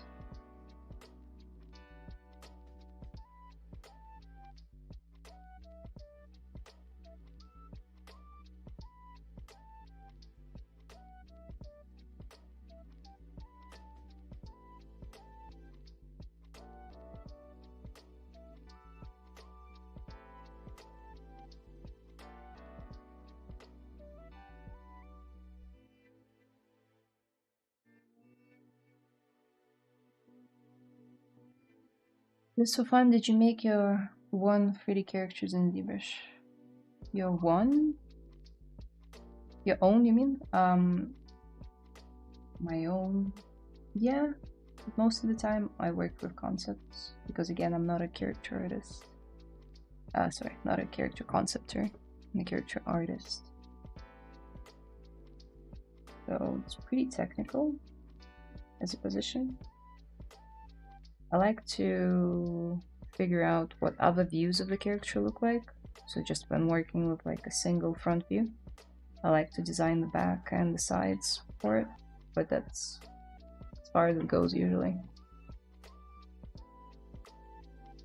Agree, head is too big even after scaled her down. No idea how guys from Portisha making characters in Arcane wish such heads, and they actually look awesome. Well, I don't think it's...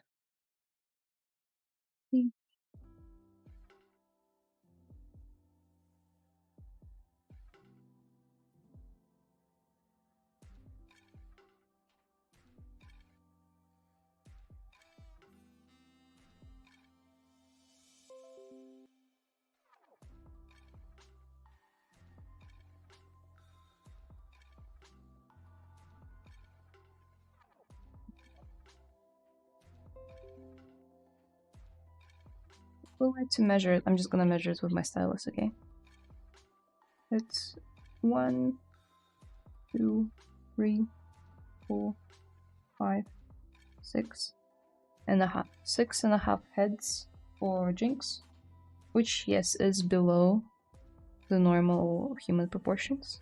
It's usually 7 or 8, depending on how tall, short person is. So she is extra short, but she's meant to be that in the show compared to someone like Caitlyn.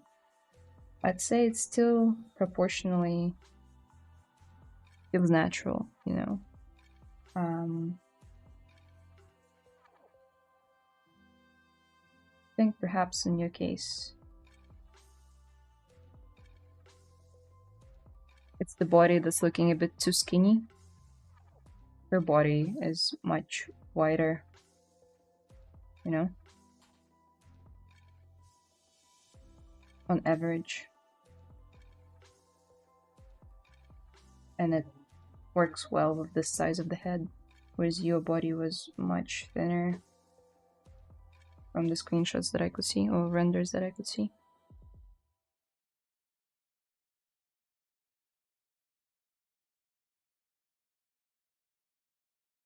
But there's very possible situation that I somewhere did a mistake in measures. Maybe. I'm not too sure because she's posed, it's hard to measure. But if you take like a T pose or A pose of your character and Jinx or Vi or one of the female characters from Arcane, you'll see. I think Layla from Vampire Hunter D is meant to be very tall, so maybe someone like Caitlyn. Plus she's wearing heels as well, which not here, but they will be. How do you measure size in 3D worlds? I'm sorry, I don't quite understand. What's major size in 3D worlds?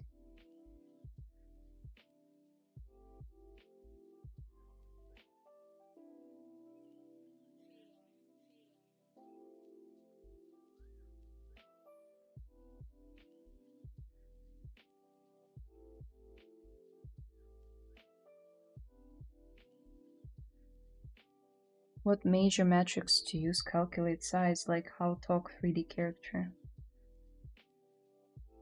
I'm sorry, I don't really understand the question.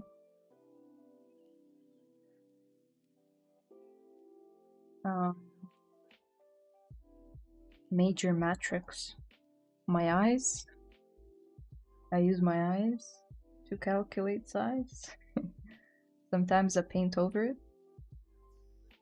to see. Arcane characters are over-exaggerated realism. No. No. Over-exaggerated realism to me sounds more like hyper-realism, which is closer to Horizon Zero Dawn characters or Detroit Become Human, even though it's a bit old now. So maybe Last of Us, it's like over-exaggerated how realistic they are to the point that they're almost perfect. I would call Arcane its own thing, its own stylization. Maybe semi-realism. I wonder what camera FOV he used for his final renders. I think that it's throwing the proportions off a bit. Maybe it was the focal length. I did see a size comparison between all the Arcane characters and Jinx is tiny. Definitely the smallest character of all of the main characters. Not talk, it's tall. What's tall? Like how tall 3D character? There's just like a rule of how many heads usually fit into the character body. It's 7, I think, usually. And then if you're exaggerating for characters that are like superhero character heads,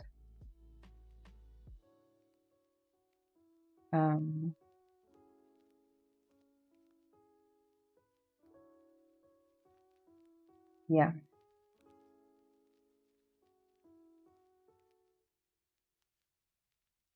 7.5 heads is usually normal, 9 heads superhero. That's what I'm talking about. So it's all proportional to how big your head is. I guess that would be my answer to the question. Also, if you have a concept to work from, you just align the concept in ZBrush and you compare your sculpt to it. That's how you know. Okay. Talk a lot and not sculpt a lot. I apologize.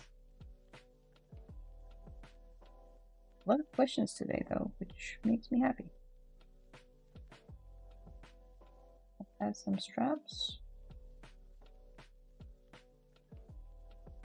The fastest way to add a strap would be to duplicate this mesh, to insert, and to crease, and then stroke, 3 stitches, and let's grab something like this.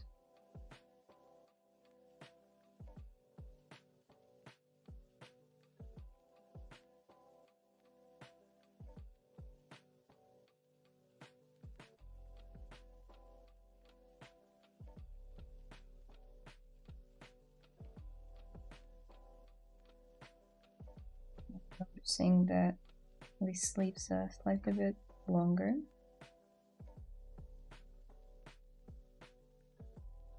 Up to here. We can make them longer too.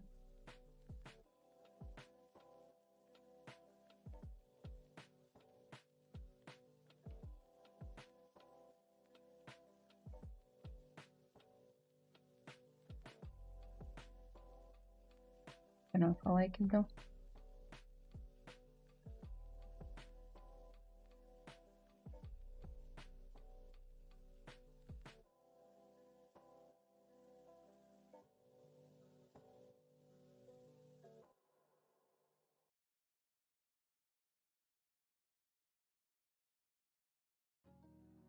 Also, it will be a nightmare to bake those armpits. So had it been for an actual character for games, I would make sure that her arms are in a 45-degree angle.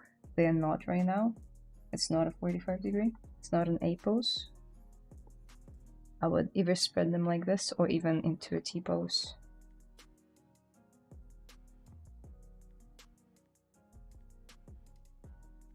But not gonna do it today.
This is fine for now.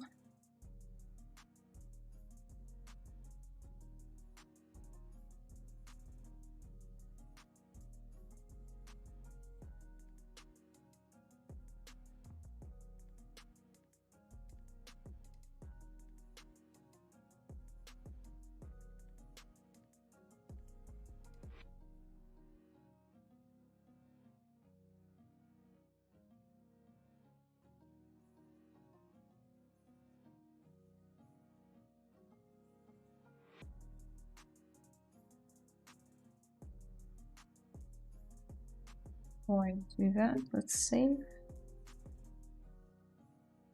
Yeah. How do you hide cuts from UV maps on characters that aren't covered in a lot of clothing? Do you use the textures to hide the stitches? Good question. It's the clothing. I usually like to add cuts in very visible places, but they need to make sense. So let's say if this was a corset, how would you actually make it in real life? Perhaps it would be stitched from here to here, right? So you would add an indent and sculpting down here. And this is exactly where topology should go. So there would be like a line here in topology, and that's where you would cut it. So actually your UVing starts at the stage of sculpting, not at the stage of UV. You need to think about where you're gonna place your cuts.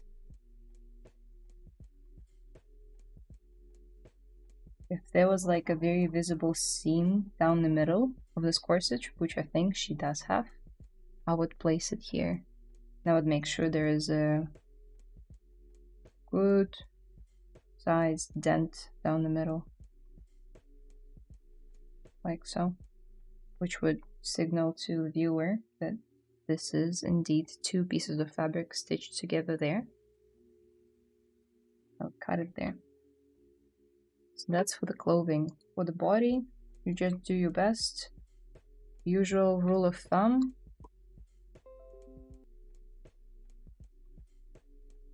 UV seams would go down this line, cut here, then there would be one UV seam that goes all across the palm.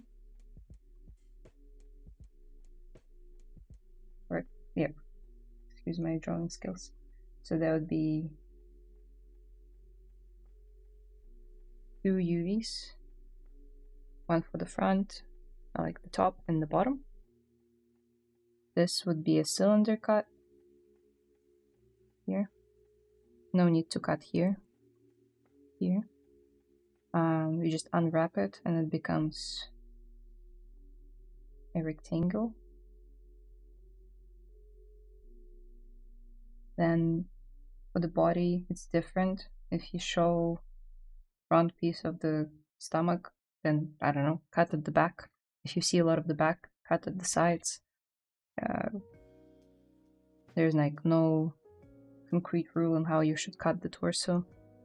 Here, I would try to hide the seam of the neck. Usually it's at the back of the neck. Back. Yeah, legs. Really no concrete rule. Just usually hide it maybe in between the legs because the viewer is rarely gonna look between the legs of the character, I hope. These are the general rules. Just hide them as much as you can, and if you can't hide them, like with clothing, make it intentional.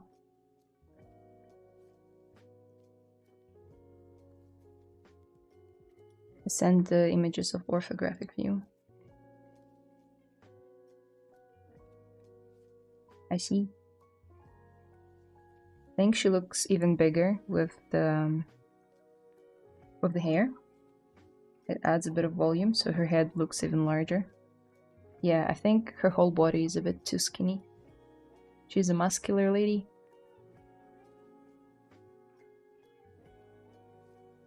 Is muscular. Even though she looks skinny here, but she's got muscle.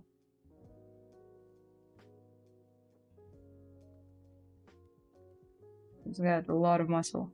I think yours is a bit too fragile looking, which in turn makes the head bigger than it should be. Because I think the size is good, it's just how thin her body is compared to the head.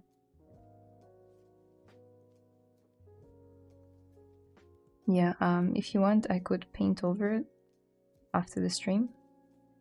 If you are planning on reworking her, if not, also, you know, as I said, you did a great job at making such a complex character in such a short amount of time. Sorry.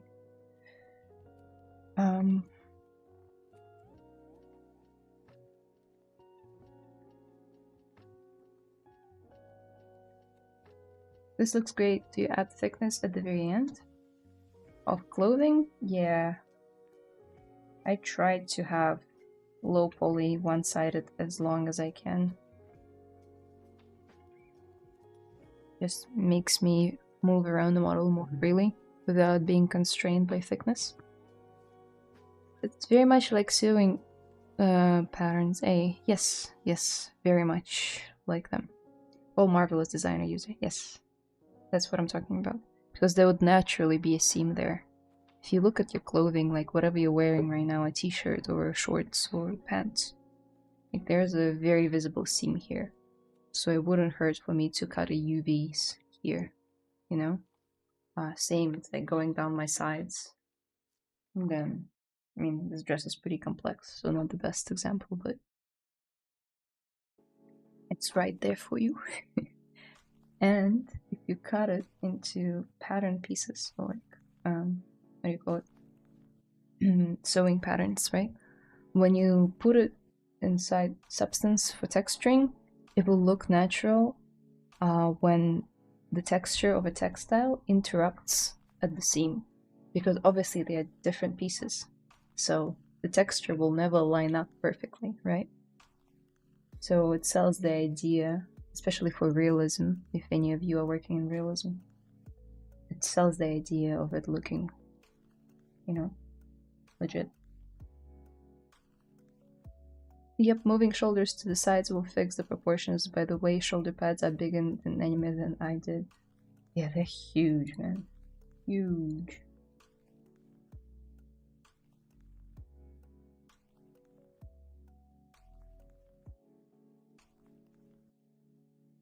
I think mine even can be bigger.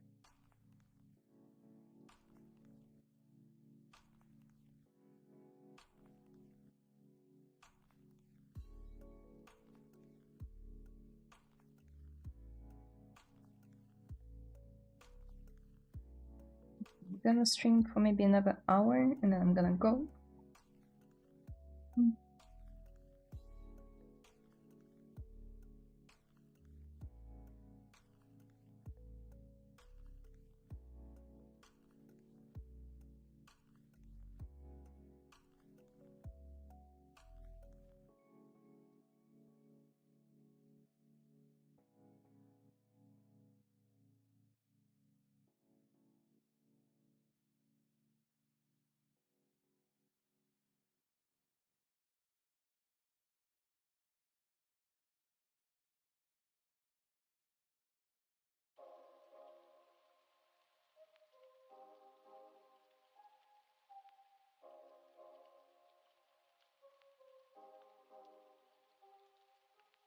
Oh, that's very quiet music. Okay.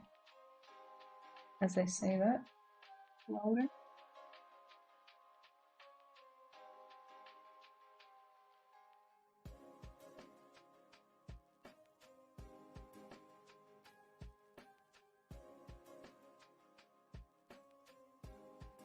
Need some boots for sure. Maybe we'll do that because it's the last element missing. Save as well.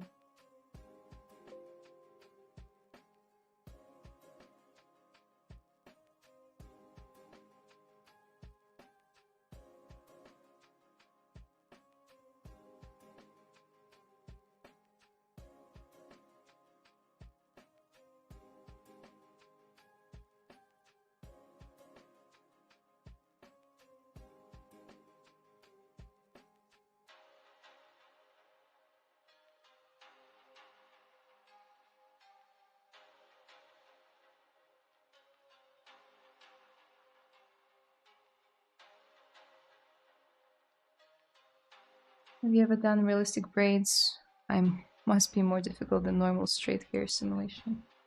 Yeah, I've done some realistic braids in the past. Never fun.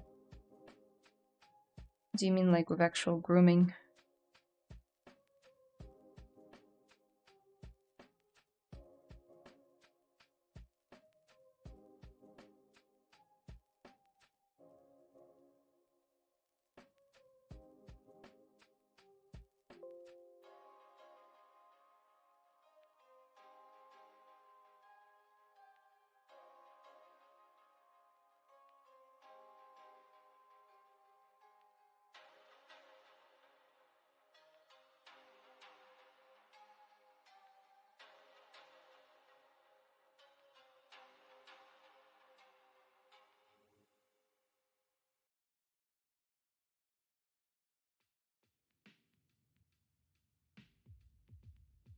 Bye, see you later. Bye, thank you for stopping by. Yeah, like production grooming. Yeah. It's complex. I know that they groomed the braids for Jinx, so all the hair in the show was actually groomed, not a mesh or cards, even though it looks very 2D.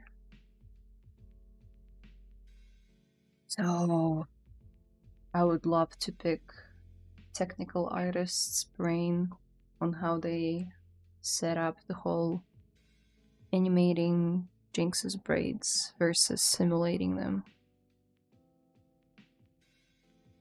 I want to know how to do it, but there isn't a lot of info on it. Yeah.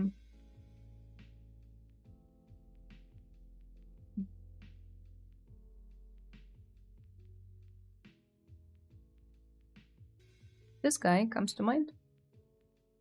Jesus FC. He's got a lot of content on grooming. I don't remember if he's got braids in particular, but he's done a lot of grooming. He's got like a whole introduction to X-Gen thing. Grooming a bear, a rat, a fox. Perhaps you'll find braids somewhere there.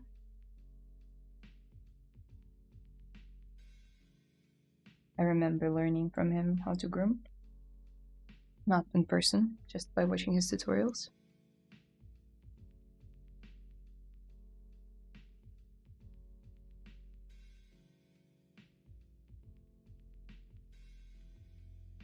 I used to be like FX artist before I was a character artist, and sometimes I'd be given characters to groom in Yeti, which is a plugin for Maya for grooming.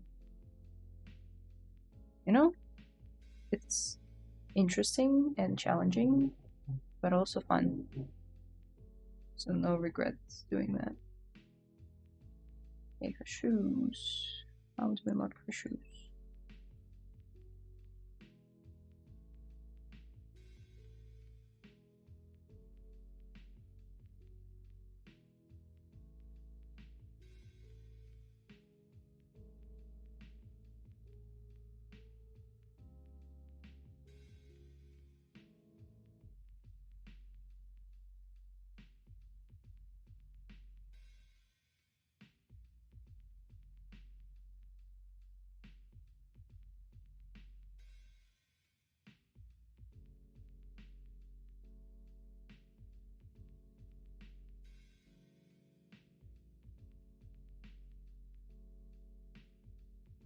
Awesome, thanks Layla. All good. The Anthropus has some grooming on his characters on his channel if you're doing realistic ones. That is Chris Costa's channel. Cool. There you go. Thank you, DK Kashi. Good stuff.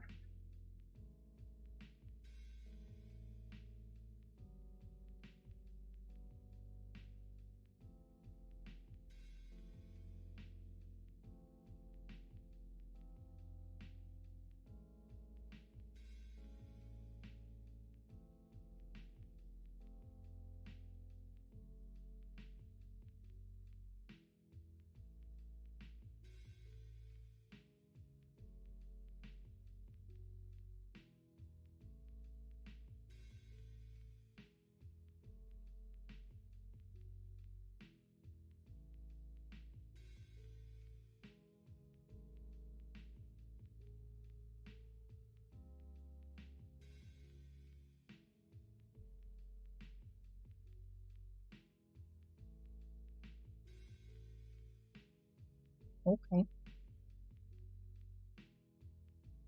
Just work on one and then we can mirror it later.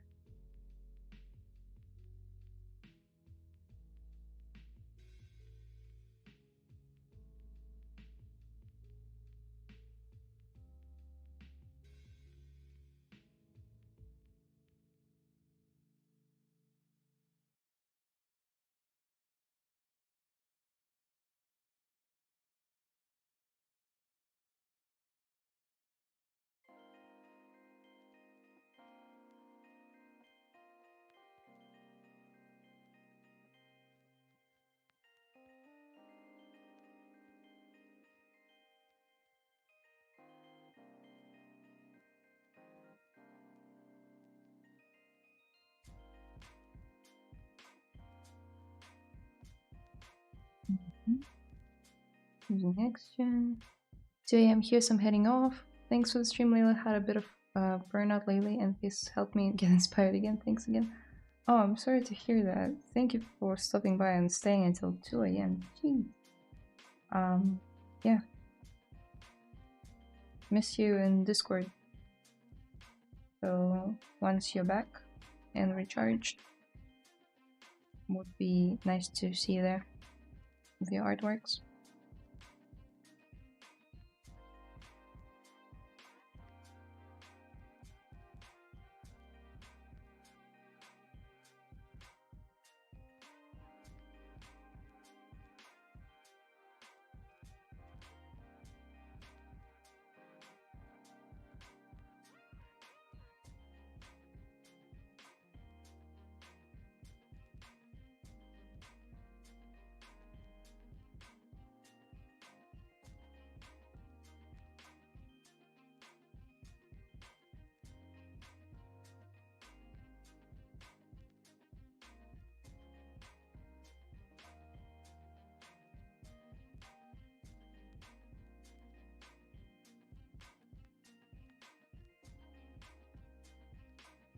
For stuff like shoes, I like to use Move Infinite Depth Brush, which is similar to Move, but instead of just moving what it sees in front of it, it kind of like cuts through it like an X-ray and grabs the polygons and points on the other side as well. Which is really cool.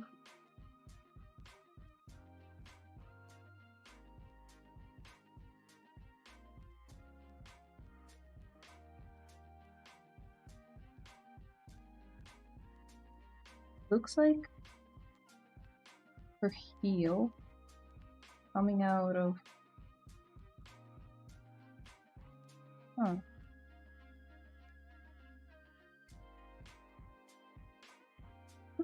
Hard to see. Let's assume that's how it is.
Sorry guys, I might get a bit quiet for a while.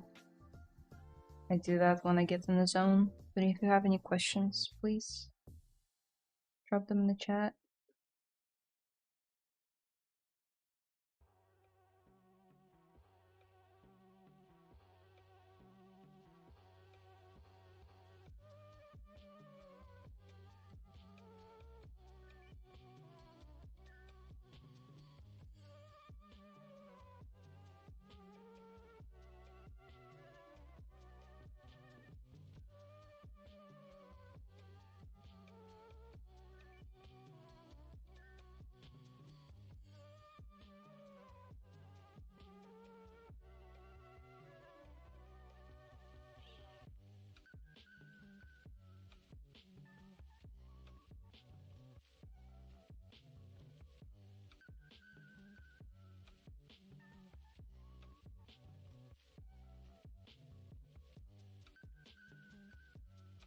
I think it doesn't necessarily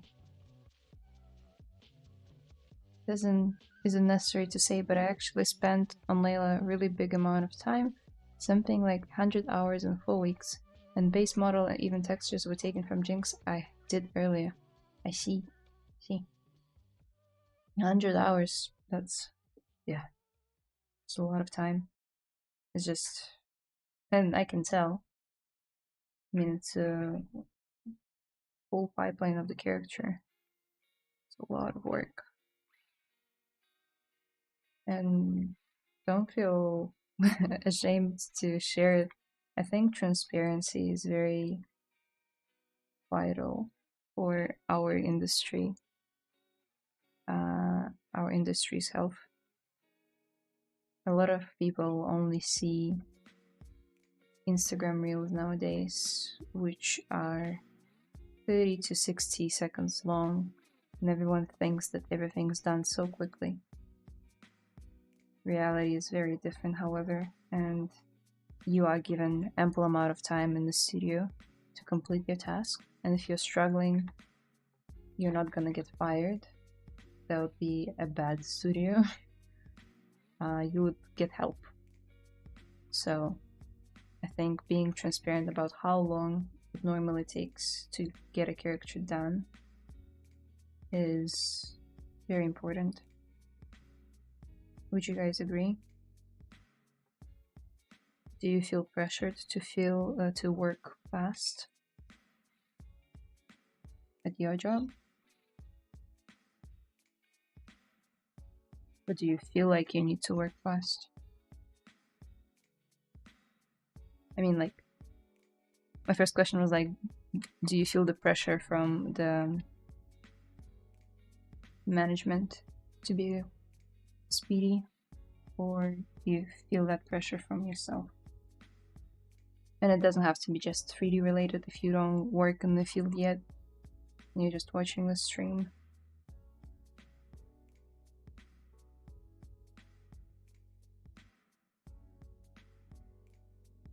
Don't want to be seen as these guys that are calling krutany.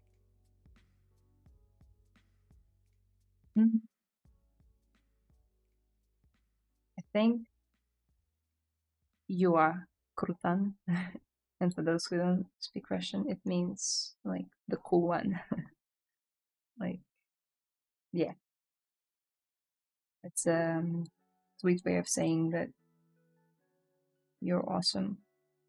I think you deserve that title because of how much work you've put in. A lot of people would be lazy to go all out on a challenge, on a friendly challenge that doesn't have any prizes. It's just a community event to sculpt the character from a movie, or animated movie in our case. You went all out, so why not? You are krutan.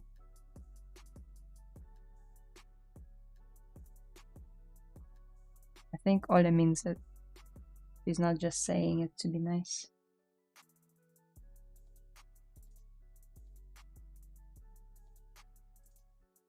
It doesn't strike me as a person who would be disingenuous and would like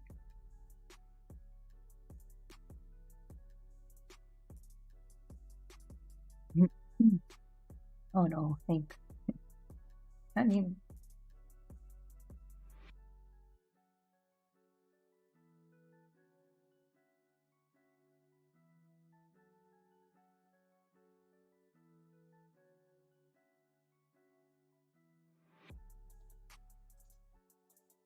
Sounds like the word crouton. Almost sounds like crouton. The ones that you put in soup or salad. Yeah, it means like cool person.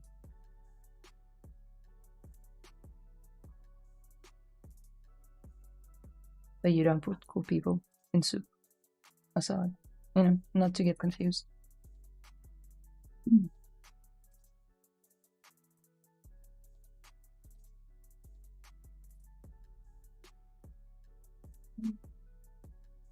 Why are shoes so hard to model? Can somebody explain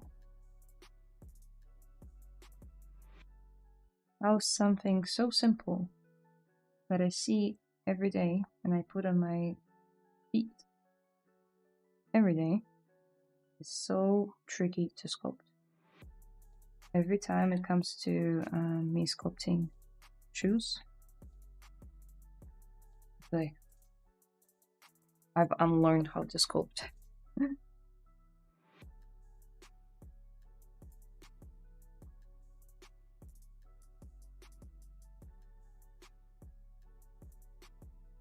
Is that how you pronounce it? Crouton, yeah.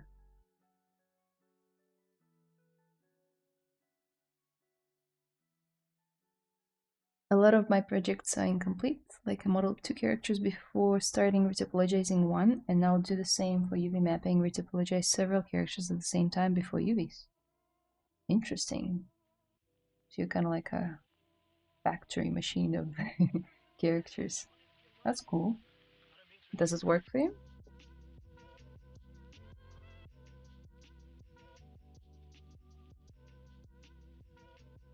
I'm not calling you a machine, by the way.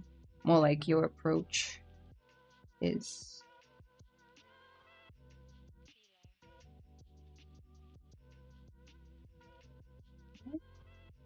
It should be more in front.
Also, it is interesting to watch how the same character is building in rules of another software.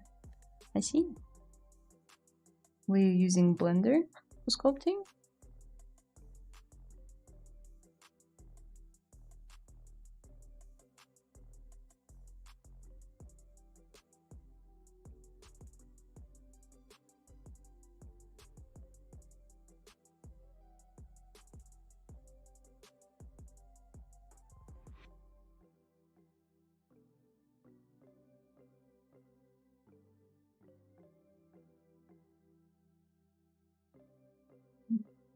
Something about her triangular face.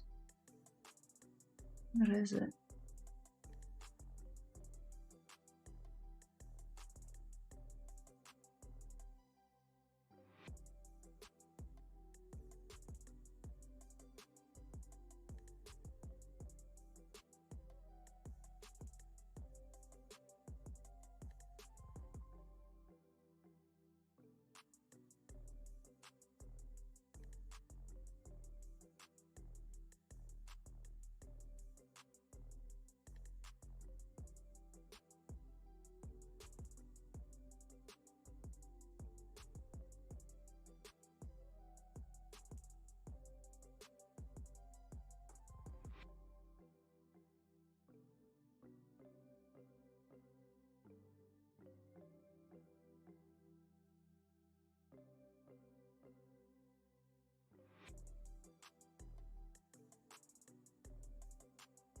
Also, I want to adjust the hue of her eyes. So if we go to Poly Paint and go Adjust Colors, Frame, you'll see her eyeballs.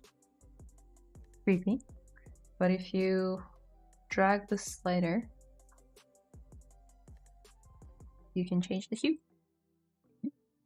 As I want them to be more green. And also I want them to be slightly lighter. Like so. See? Before, ooh, before, after. Before. Maybe slightly lighter.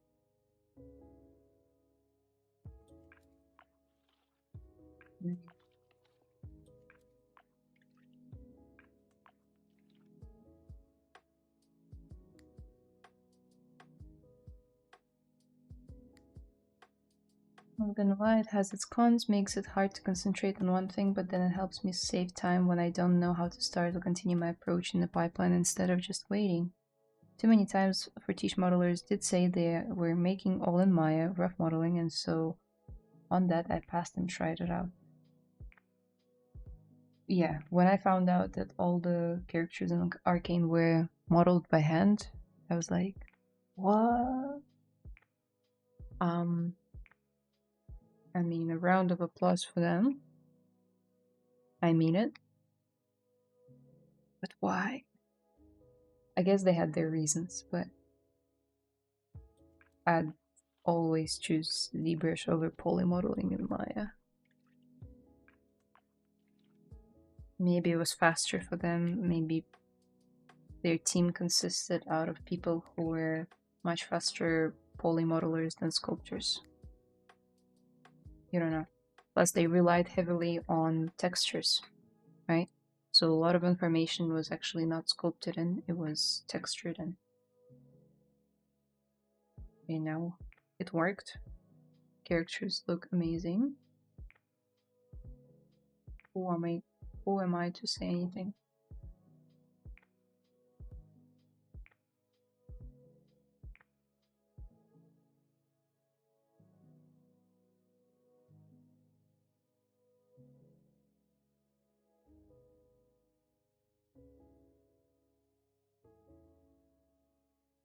Let's do those rivets that she has on her stomach.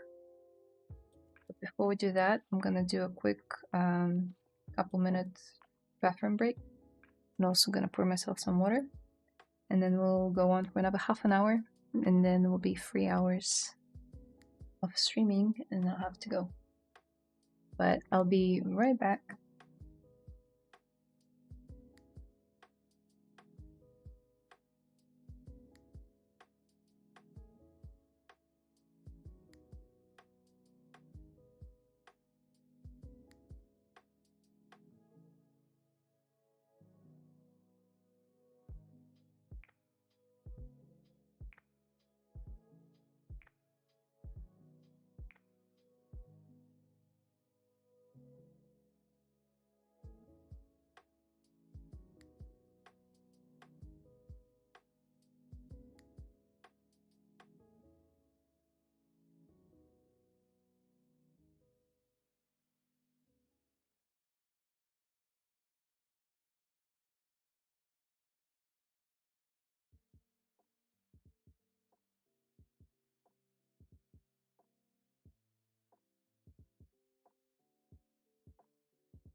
I'm back.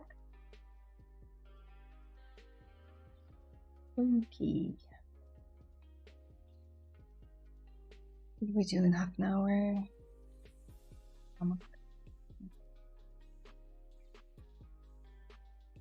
Really weird looking, but let's assume it's very similar to what we did on her kneecaps.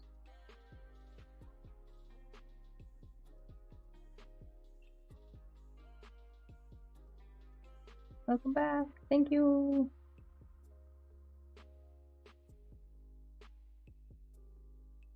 Thank you for staying.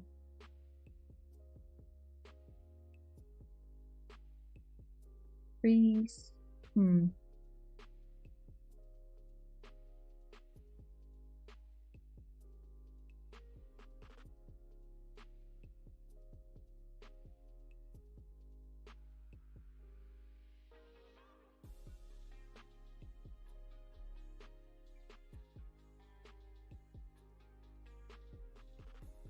We're making this thing.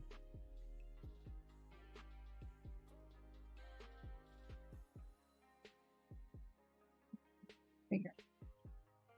Ow.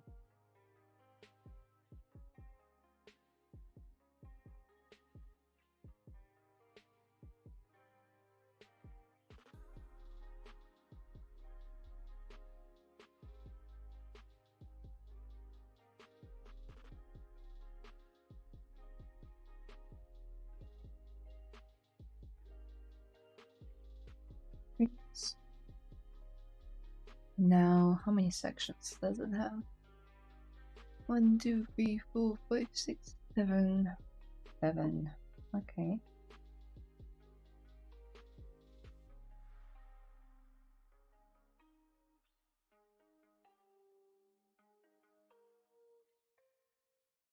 One,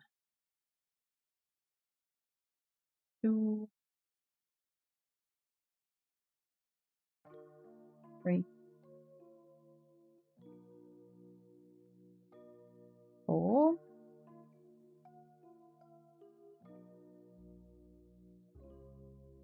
Right. 6 and 7. Okay.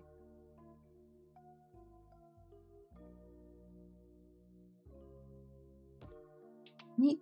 Let's now slide some of these to again make the distance between them more equal.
Now let's save and project it back on the torso area. Okay.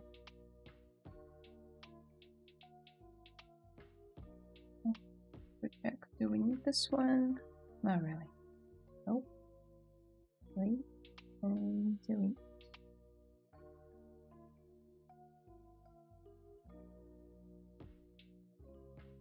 Wait. Let's just leave these two visible.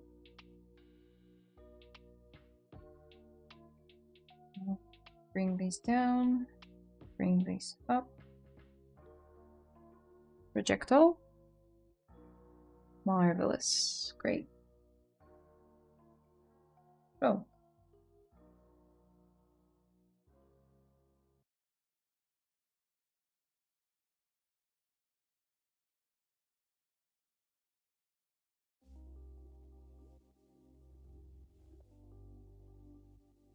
Couple more corrections, and then we can do the same thing we did with the kneecaps. Inset, polygroup all.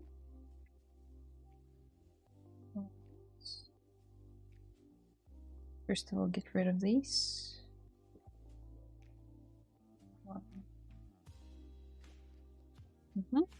Now inset.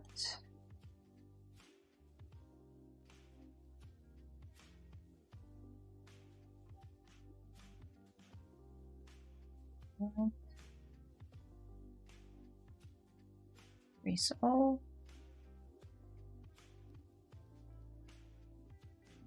So Control-Shift-Click on the border, the green one. Now Control-Shift-Drag to inverse the selection.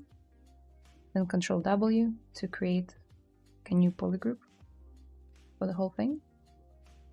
Now we can extrude, polygroup all. Hey! Segmented torso, kind of looks nice. I wonder if I want it to stick out a bit more. Before I do that, let me bring this one out a bit. You don't need that big of an indent there. Now, something like this. Pretty good.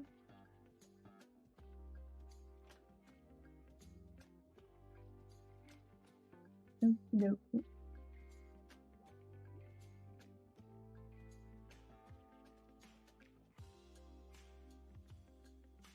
In the reference, it looks like there's a line going down the middle. So let's try to do that. Mask, edge loop complete. Let's try to push it in and see if it works.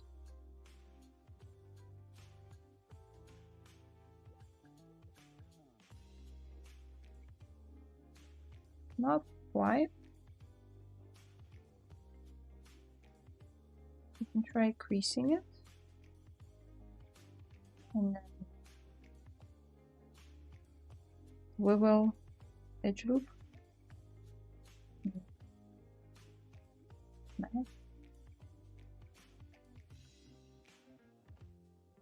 Maybe what it needs is some support loops on the side and then mask edge loop.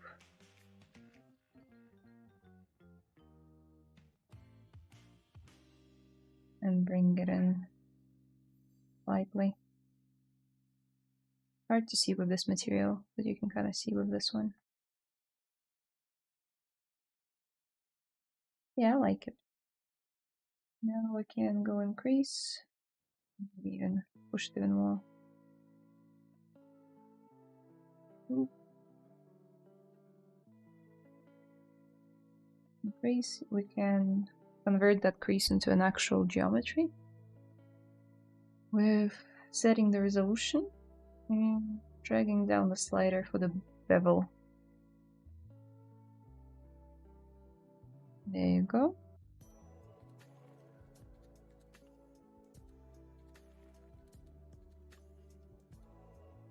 Not bad, not bad. I think we can inflate it slightly to fill in the gaps.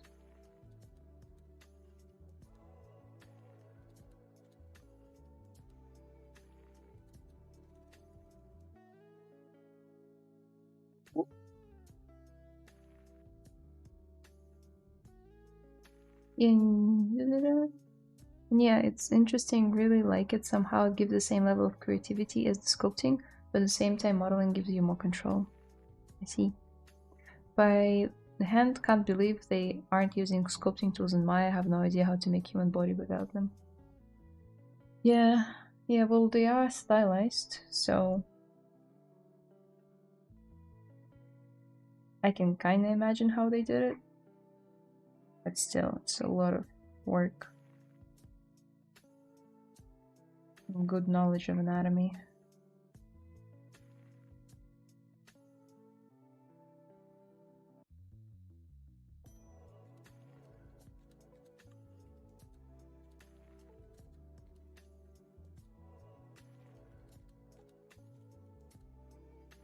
Wait, happy with that. Perhaps we could switch to gray material. Some thickness.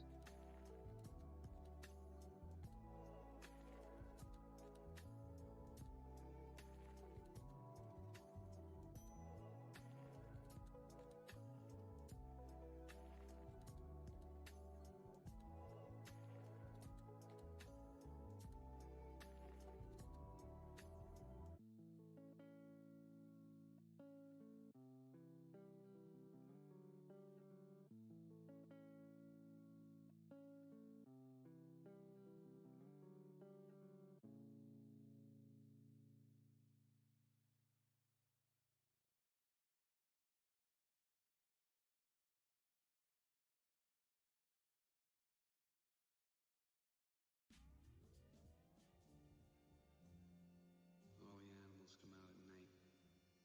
Buggers, queens, fairies, dopers, junkies. Sick, venal. Someday a real rain will come and wash all this scum off the streets.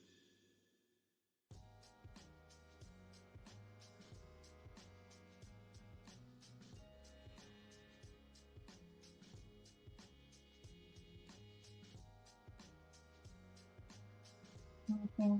Take the cloth brush. I downloaded it from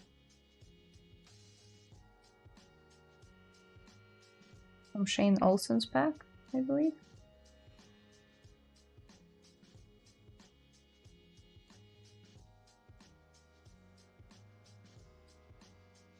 And start adding some tension folds.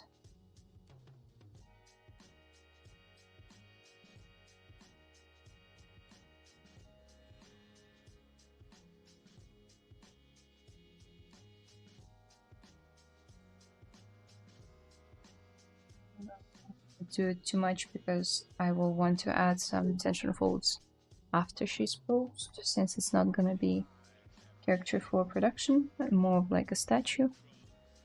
Perhaps it's too early for that. We'll see.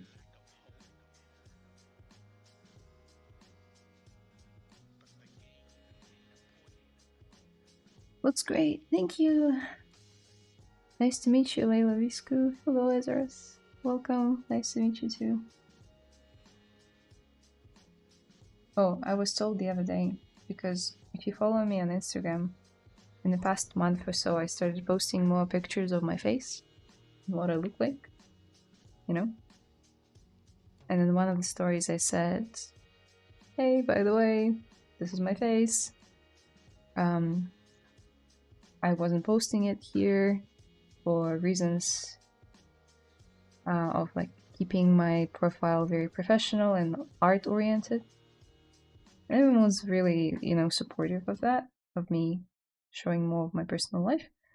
And then one guy replied to the story. He's like, yeah, that's a good idea, because I thought you were a guy for the longest time. I was like, huh, interesting.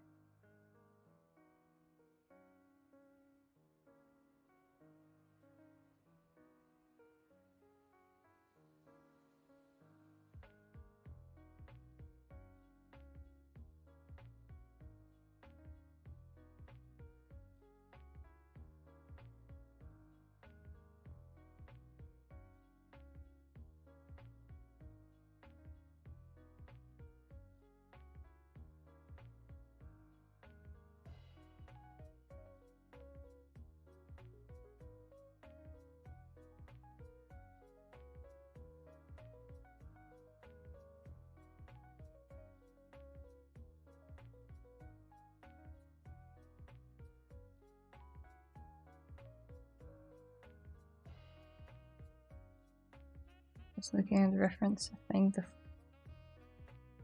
full belt actually goes more like this. This part is on top, the other one on the bottom. Let me quickly fix that.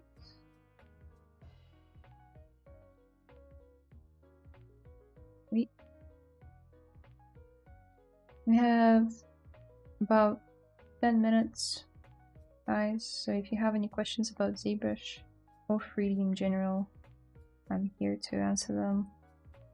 I know sometimes I'll be saying my goodbyes and some people will be like, hey, I have a question and blah blah blah blah blah, and I don't have time to answer it, so I'm letting you know now.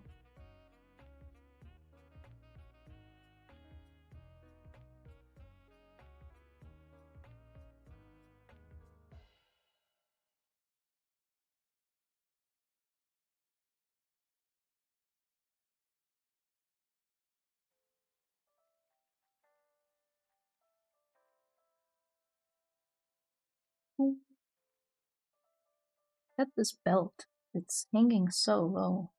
How does she keep it in place? Oh well. Your style today is like that of a medieval noble. You look absolutely noble. Awesome. Thank you.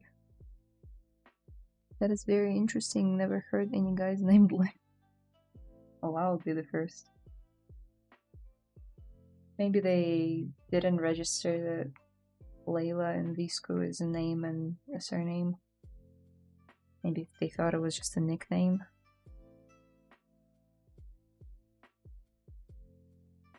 This is a bit of an odd combo, I must agree. The Persian name with an American spelling and the Romanian last name. So I understand the confusion.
Well,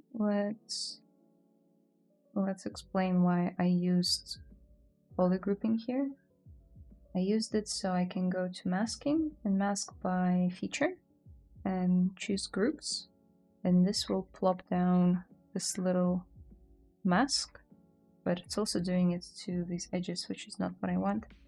I want all of these to be part of one group, all of these to be part of the other, and let's make a mask, invert it, and feather it slightly. Now we can just do a bit of a deflate, and it will give us really precise lines that you don't need to sculpt with Gem Standard or orb cracks or anything like that.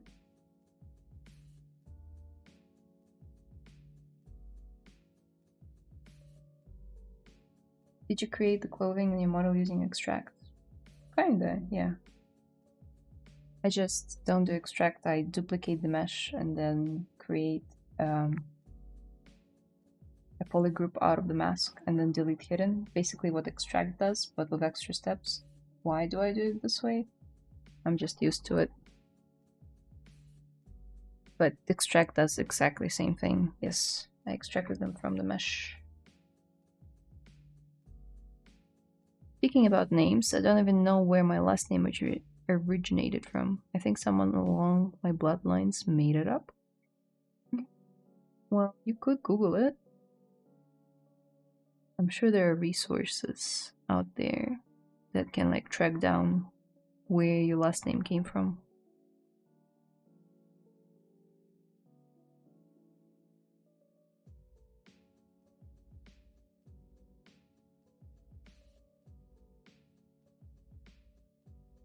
Okie.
Yeah, I think I would want to add piping on the edges of the sleeves as well. We have 5 minutes, so I can do it real quick. Let's duplicate it. Go down. Delete hidden.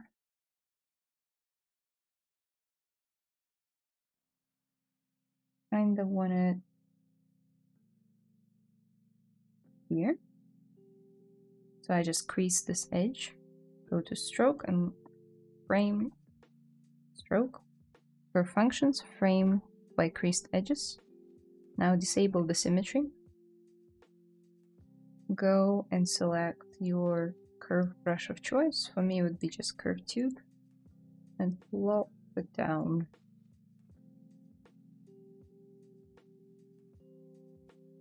Yeah, like this thickness. Let's isolate it and delete hidden and mirror and weld. And voila. Piping, maybe I'll make it darker red. I just call it piping. I'm not sure if that's what it's called.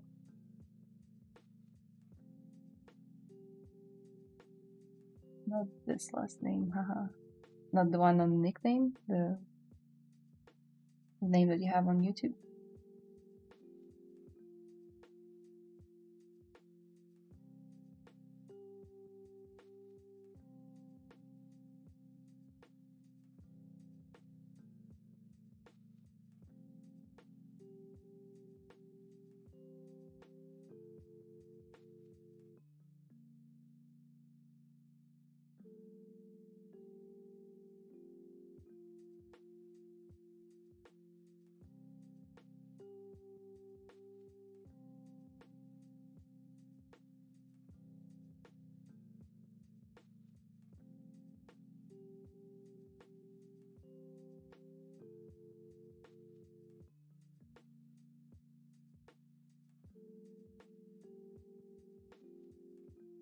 Freeze, edge loop complete.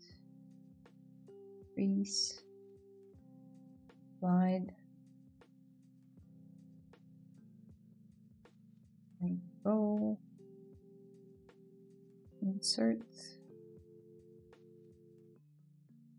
I know I'm moving really fast and it's not very beginner friendly, but once you get used to ZModeler, that's how fast you move, I guess.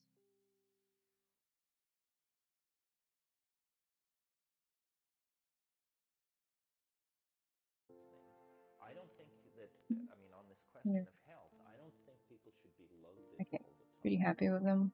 Other than cannabis or something like that. But I mean psychedelic Maybe I'll make them wages thicker are slightly. trips away from home. They are trips away from home. And we go away from home if we're Maybe I'll able get to rid of afford it this several times a year.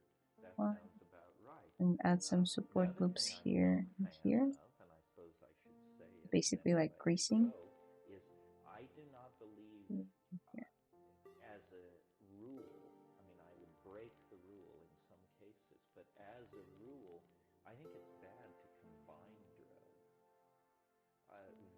If very little is known about these drugs, 1,000 times less is known about what happens when you start combining things. And I know people who are really druggy. I mean, I know people who say, "Well, we got together last night and we smoked a little Let's switch to dope this material. You guys will be able to see a bit more MDMA, clearly what I'm doing. we had some 5-MeO, And I'll be able to see it more clearly too. after that we used ketamine to kind of mellow it out."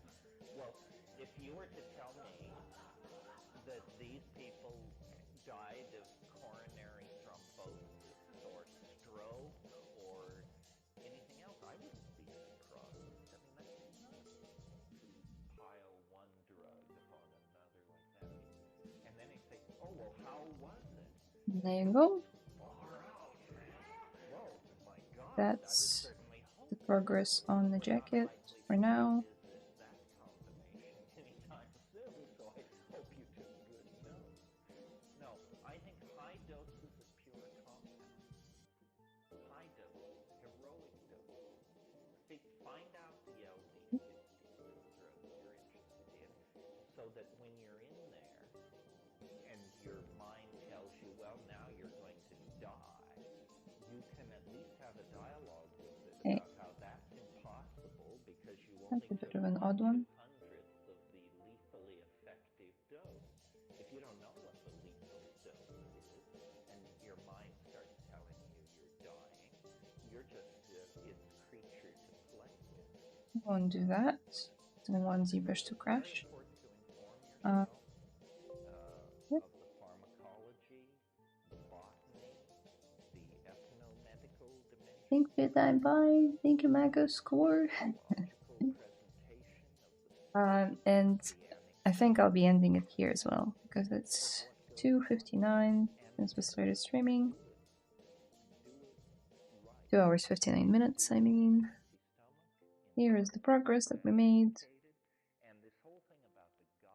Talked a lot, as I always do, but I am happy that I did. It was lovely chatting to you all and sculpting. Well, I scaled pads and it wouldn't be a spam. Would like to send a pic in Discord. Yeah, do it. It's not a spam.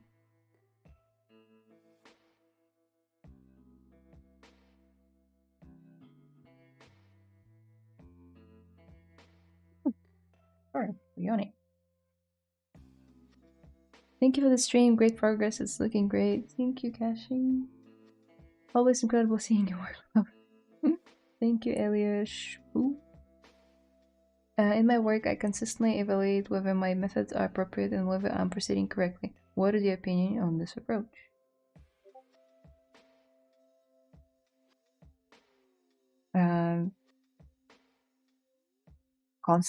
Consistently evaluate whether my methods are appropriate. So it sounds like you're doubting yourself a little bit. What's my opinion on you doubting yourself? I think it's natural. Plus there's so many resources out there. Can get confusing because one person will contradict the other. I would then suggest maybe sticking to 1 or 2 people who could teach you their workflow, like entirely. For me, it was, I think, Polygon, a stylized artist. I learned his workflow of working in ZBrush, and then over the years, I've adapted some tips and tricks from other people. But for sure, if you're trying to draw inspiration or copy methods of like 10 different people at the same time, it will get overwhelming. So perhaps sticking to maybe one course or one stream or tutorial would be the way to go. Looks awesome. I appreciate the company while I work, Layla. Thank you, RG Ducats. Thank you for all the quiet people in the chat that always make sure to say that they enjoyed the stream at the end. I really appreciate you all. Even the silent lurkers that don't say anything, I still appreciate it. And I hope I managed to, you know, show you capabilities of ZBrush in this stream.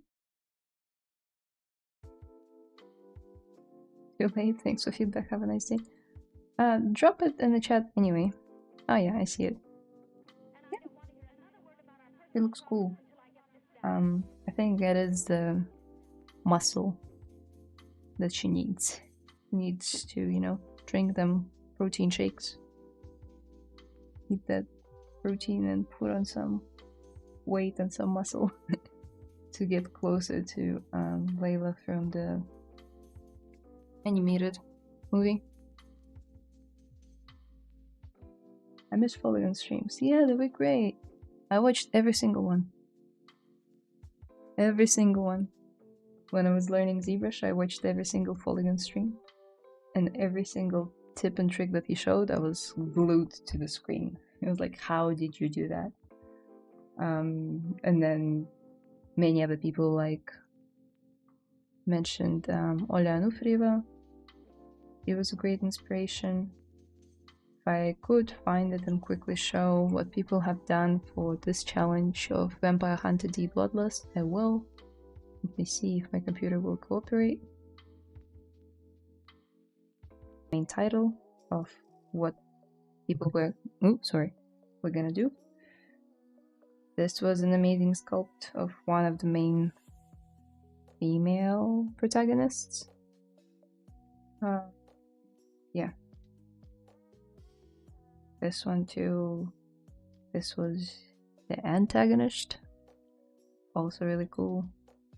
This is one of the vampire hunters, I believe. Just great. I think these challenges are really fun to be part of.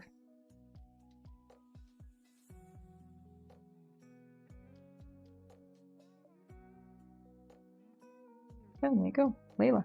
Could have looked up some reference here.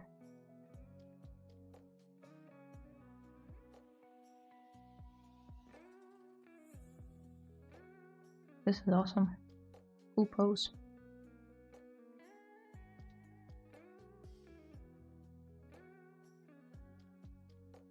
Such cute eyes. I should save this image. They did something I couldn't do with Layla, and they all have the same kind of like style and proportions in the show. Sorry, not the show. The movie. I like something about the eyes that they did here. And the small mouth and the thin nose. Man. Same. Oh, there you are.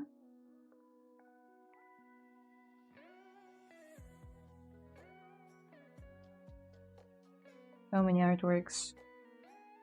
Whoa. Fiber mesh. I haven't touched that in ages.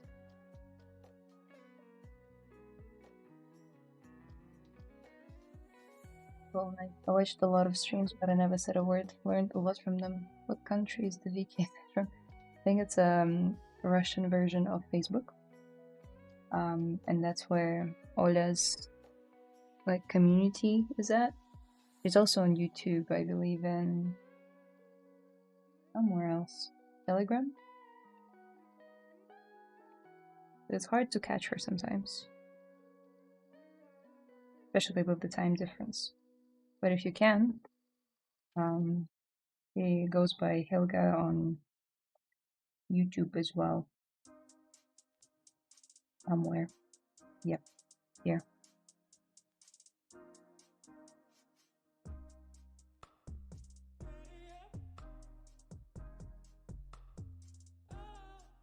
Absolutely, I believe it's important to study various materials and find a method that fits me. Thank you. Well, I'm happy I could help. Thank you guys so much for watching. Had a lot of fun, and can't wait to finish her. And I hope you have an amazing rest of your day, whether it's Friday or Saturday. And I'll see you in 2 weeks' time. Bye!